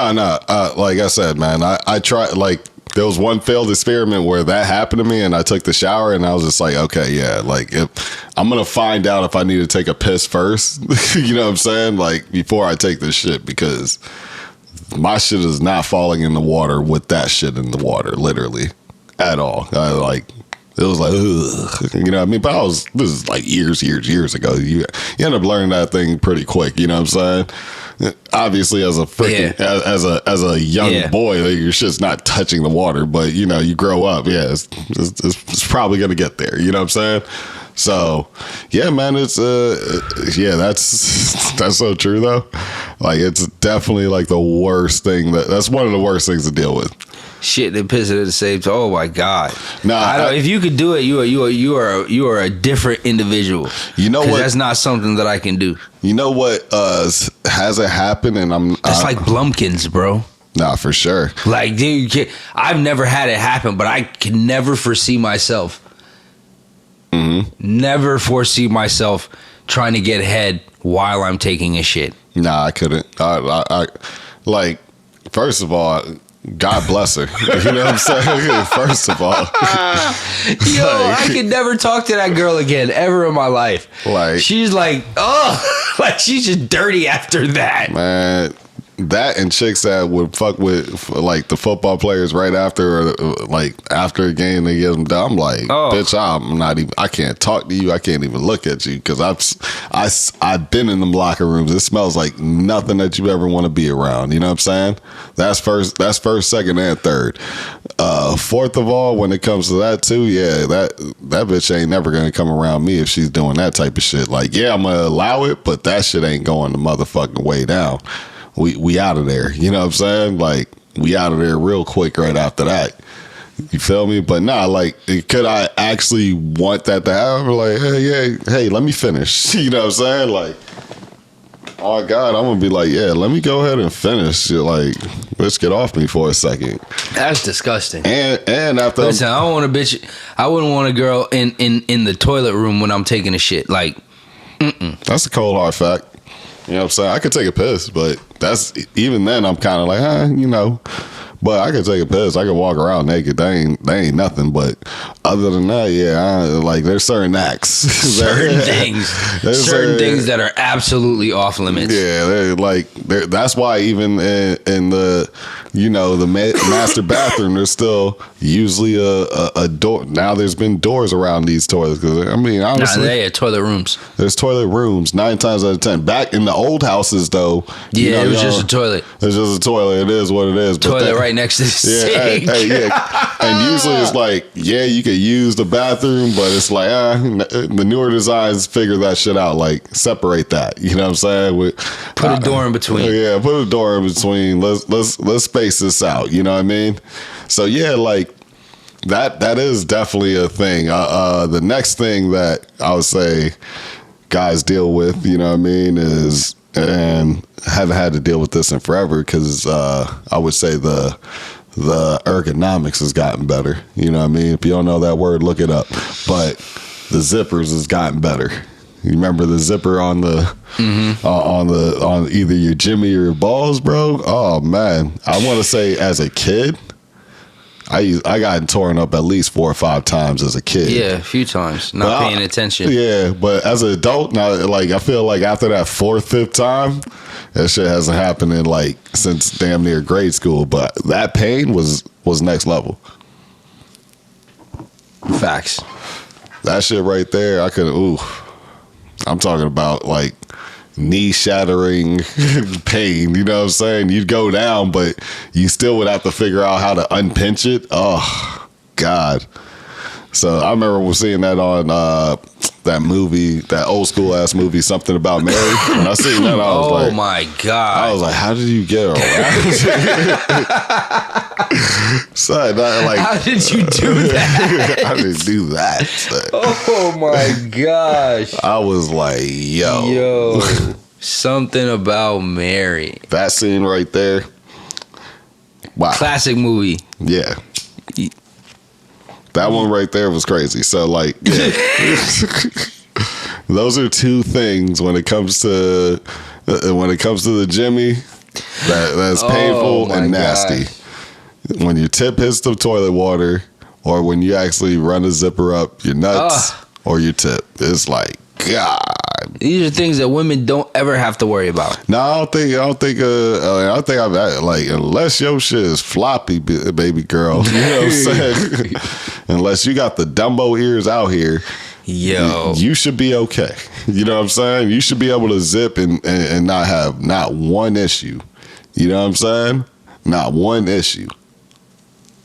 You feel me? You know what I hate? Mm-hmm. After you take a shower, you need to take a shit. Yo, that is the worst because I've done that once or twice, and then that requires a whole new shower. Yeah, like I'm not gonna lie, that requires a whole new shower. But the second one is usually isolated to the area. Yeah, but it requires you to hop back in that water. I ain't gonna lie, you gotta hop right back in. It's or when you're in the middle of your shower, you have to take a shit. I'm mad about. Oh my God. I'm mad about that, but I'd be more mad. Well, I'm mad about that if I'm still super soapy. You know what I'm saying? If I just hit water. Even if I'm wet, bro, to go back in the air condition. Oh my God. No, this is why you have to have always stay equipped with 2 towels. You use the other one like a hoodie. You gotta be Bill Belichick. Still, you're wet. Like, you're still wet. Don't get it twisted. But those are little tricks of the trade. You know what I'm saying? You got 2 towels. You can hop out. You pretty want quick. the toilet seat wet, like just all types of stuff. Oh yeah. Yeah, it's not a great time. Uncomfortable. No, it is. But if I have to choose my preference of being uncomfortable, I'd much rather be just wet and just getting into the shower, just starting it, and that happens than. So you're telling me that in the middle of this, you'd rather have to take a shit in the middle of a shower as opposed to you just got out the shower and now you got to take a shit. Yeah, because I didn't even completely start the process. At least I'm just wet. I could dry that off. You know, I don't have to wipe off all the soap and the water and then redo everything again. It's like, okay, look, damn, I stepped into this water a little early, dry up real quick, step out, do the thing, and then really get to it and soap down and go crazy. You know what I'm saying? Like really clean up heavy, but and it'd be one big clean. I can see where you're coming from on that one. Yeah. But like to complete the act and then have to go immediately back in. I love showers, but come on, it's like I gotta really do this again. You know what I'm saying? Like I really about to go behind the ears again, behind the everything. You know what I mean? Like, yeah. But yeah, that if it was a second shower, I'm definitely doing my full arms at least from belly button down. You know what I'm saying? All of that is definitely going down. You feel me? That's one of the worst things ever. Like, oh yeah, that shit is dreadful. You want to talk about time like wasted? That would be it. That would definitely be the one right there. You feel me? Or like, I'm sorry that I'm talking about all this shit stuff, but all these things kind of hit me. Like, hope you guys enjoying your dinners, lunches, breakfast. Yo, another worst thing.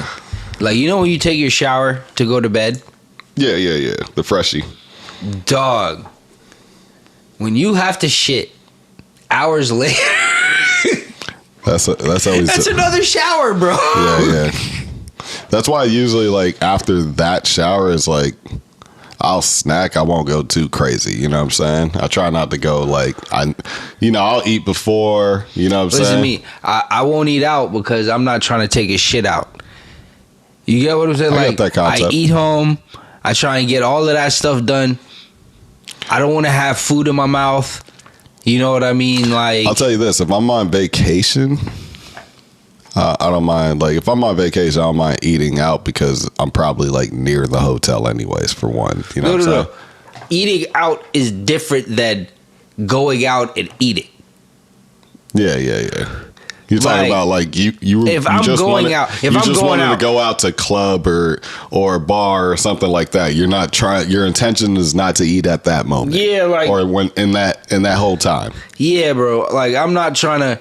I'm not going to the. Even when I used to eat chicken and all that. Like I'm not going to the strip club and eating chicken wings and all of that type of shit. Like it's not going down. Well, definitely at my age, not now. I mean, in my 20s, I did that a few times, but I was never that guy like shitting in the bathroom or anything like that. Like God. I was never. Could you imagine taking a shit in the strip club? Yeah, like I actually was always calculated about that. Like I would definitely take a piss because you're drinking in the strip club, right? Like that's happening, but. I've had food at the strip club, but it was never, and I'll tell you this, it was never like a point in time where it would be like, oh shit, I need it. Like I would always get like something small and I would share it. You know what I'm saying? Like that was always like, hey, eat this so you're driving back. This is absorbing whatever you're driving back, and then you can go back, use the bathroom, and take a shower and go to sleep. You know what I'm saying? That's the only time I would do that, and that would be like that would be the KOD days, and then I would do that, and I only did that the first like 2 times because I didn't realize like. I would have these artists call me up, hey, yeah, meet me at KOD, da-da-da-da. We're going to be with this star and this star. All right, cool, yeah, all right. So we get there at 11, these guys, or not 11, well, yeah, 11:30 or 12, and these guys aren't getting there till like 2 a.m. So, yeah, in my mind, I was thinking I was going to be there for those 2 hours, 3 hours, and knock it out and then be home eating. But now... I'm out here. Yeah, at this point, I'm in my extended hours, like hungry as shit. Mm-hmm. But you know what I'm saying? I don't really need to use the bathroom. I just need enough to maneuver around, and if I do have a drink or two, it's going to absorb all that, drive back safe, right? You know what I mean? But that's the only time I figure getting food or eating something, and it's always appetizer size. It's never like I'm never gonna go and get a full plate, a full thing, and then still be out. Nah, you're definitely gonna have to take a shit, or you're gonna have for real, or you're gonna be farting or puckering up or something like that. You know what I'm saying? Like fighting the turtle heads. Yeah, man. So yeah, if you are gonna eat, and I don't suggest it, but if you are gonna eat. Stick to the appetizer, stick to the things that your stomach can hold down pretty well. It'll hold you up. Don't do it to yourself. That's my advice. Oh, yeah. I'm just saying, but, if you're drinking a lot, then you probably should eat something. You know what I'm saying? That's really what I'm saying. Like, but don't drink a lot, then. Don't drink a lot, man. Yeah. Like, listen, it's not a good look to be drunk out in public anymore. Oh, no. There's mad cameras everywhere. It's not a good look. Listen. There's mad cameras everywhere. We off that. Yep. Nah, man, but like I said, when it comes to that, you just do your thing on that, order small or don't order at all. I think that's a good lesson. Good lesson for the crowd. Folks out there. Yeah, But yeah, man. Anything else been on your mind? Anything else going on? Oh yeah, we never really talked about like you kind of touched on the YSL a little bit. Yeah. But like how do you heard the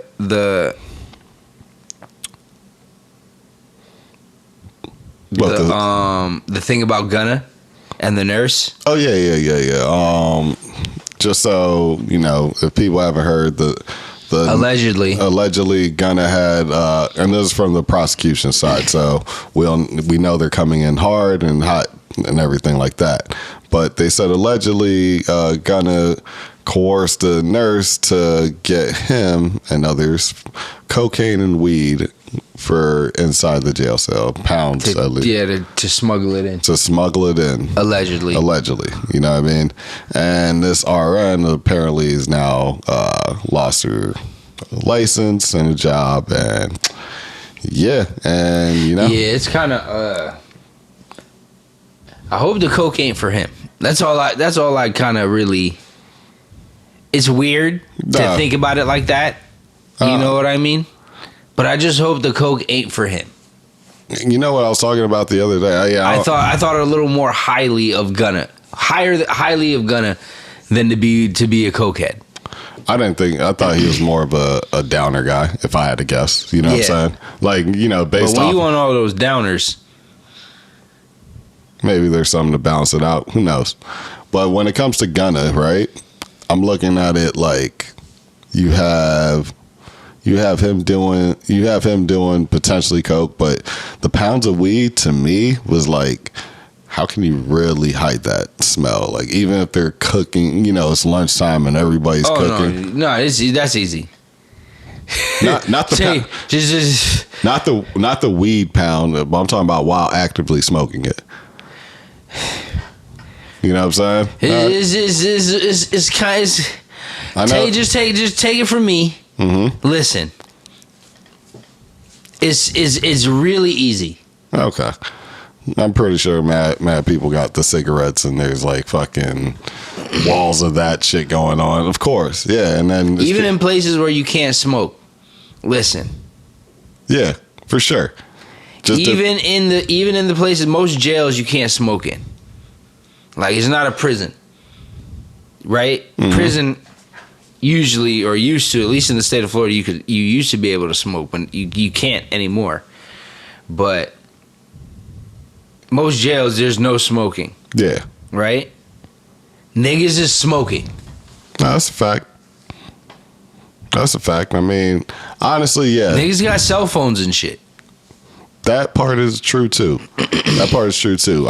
I'm more thinking of like, and I'm just saying, since it's like you have to smuggle it in and things like that, makes it a little bit harder. For me, I'd have went more of, if it's possible to bring food in, I'd have went more edibles. That's just me. You know what I'm saying? Nobody would know the wiser.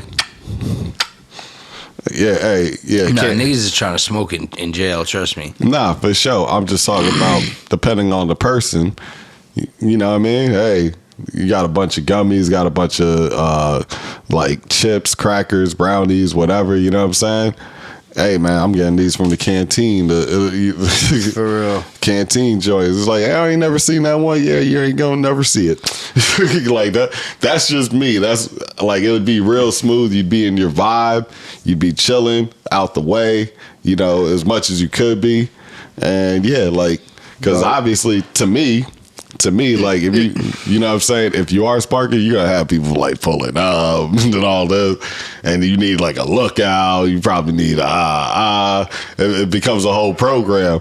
You know what I'm saying? But if you got the edible, you don't need all that. You don't need the whole squadron to be looking. You know what I'm saying?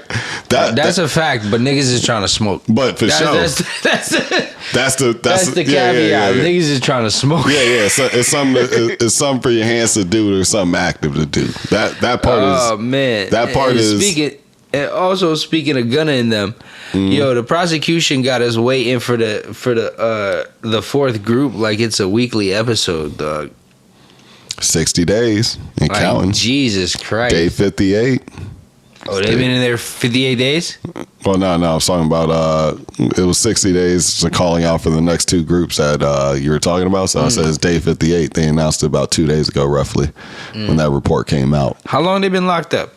Honestly, it's been 56 nights yet? I want to say it wasn't 420, but I want to say hell nah. No, I said it wasn't 420. April, hell no, they got locked up in June. No, they got locked up. These niggas got locked up in June, I think. 2 weeks after 420. That's when they got locked up. 2 weeks after. Oh wow, they've been locked up a while. Yeah. Yeah, it's been. I swear to God, the pandemic has made my whole concept of time like, what is time? Yeah, if I had to look that up, I want to say 2 weeks after the pandemic. 2 weeks was yesterday. Yeah. Like, YSL arrest. Yeah, May 11th. See? Yeah, that's roughly about 2 weeks after. Well, 3 weeks or so. They've been May 11th. Yeah, it's a good amount of time. Good amount of time. Niggas might be skin and bones by the time we see them.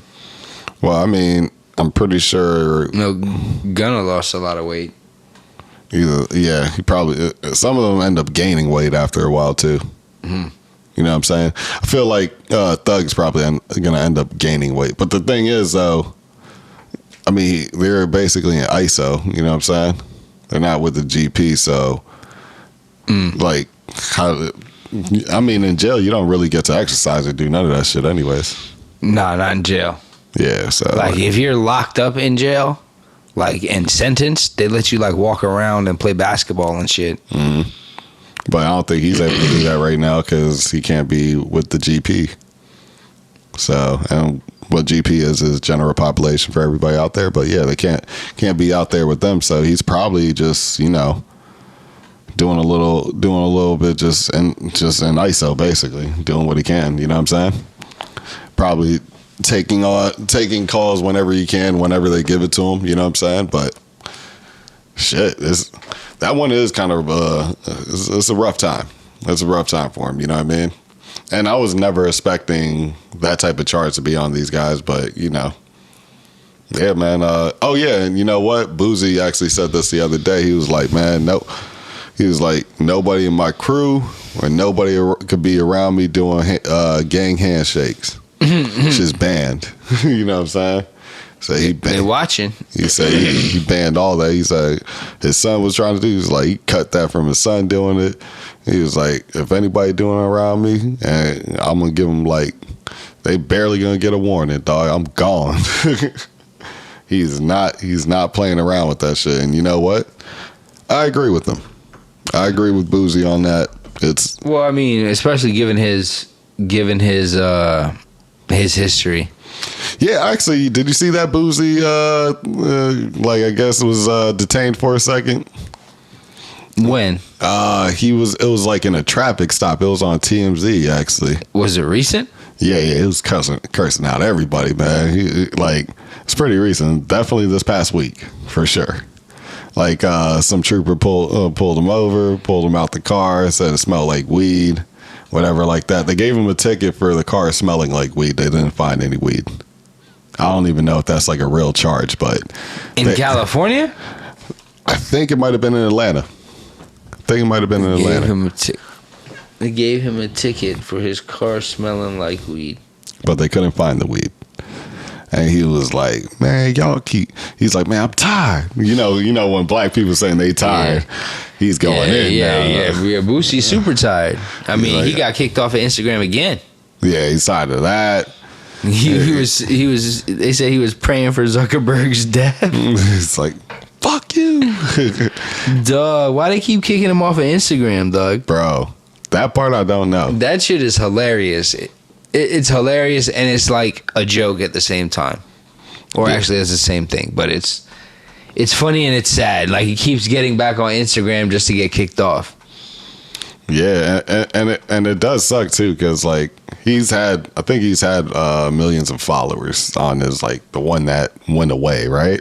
Mm-hmm. And I'm like, man, that's tough, because that is a real business when it starts coming down to it. Like, especially with the reels and all that now, he would have been able to get a couple extra dollars, probably negotiated, you know what I'm saying, how much money he wanted to do for the reels, all the bookings, and because that's the extra thing when you get booked too. It's like, you get to book, it's like, yeah, but as you're doing the booking, you say, hey, let me get a post or a story post saying you're going to be here at this venue, and we need this just so we can promote the night, make it as big as possible, and protect your back end money. You know what I'm saying?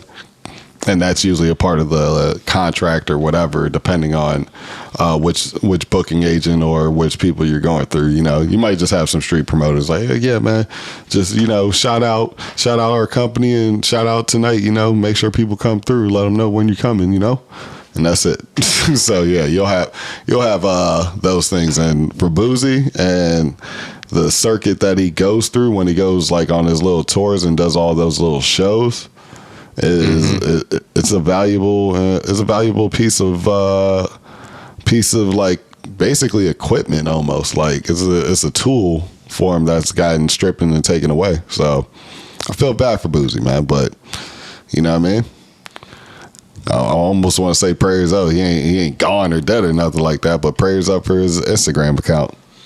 You know what I mean? But shit. Back up? You said he's back up? No, I'm saying prayers up for his Instagram account. Yeah. You know what I'm saying? But shit, man, we've been running it for a little bit, man. You wanna we can end it, folks. Yeah, man. So this was episode 17, something like that. I hope you guys enjoyed it. Original price is $17.5. You guys have a good one, man. Yeah, y'all have a good one, and we'll see you next time. Peace.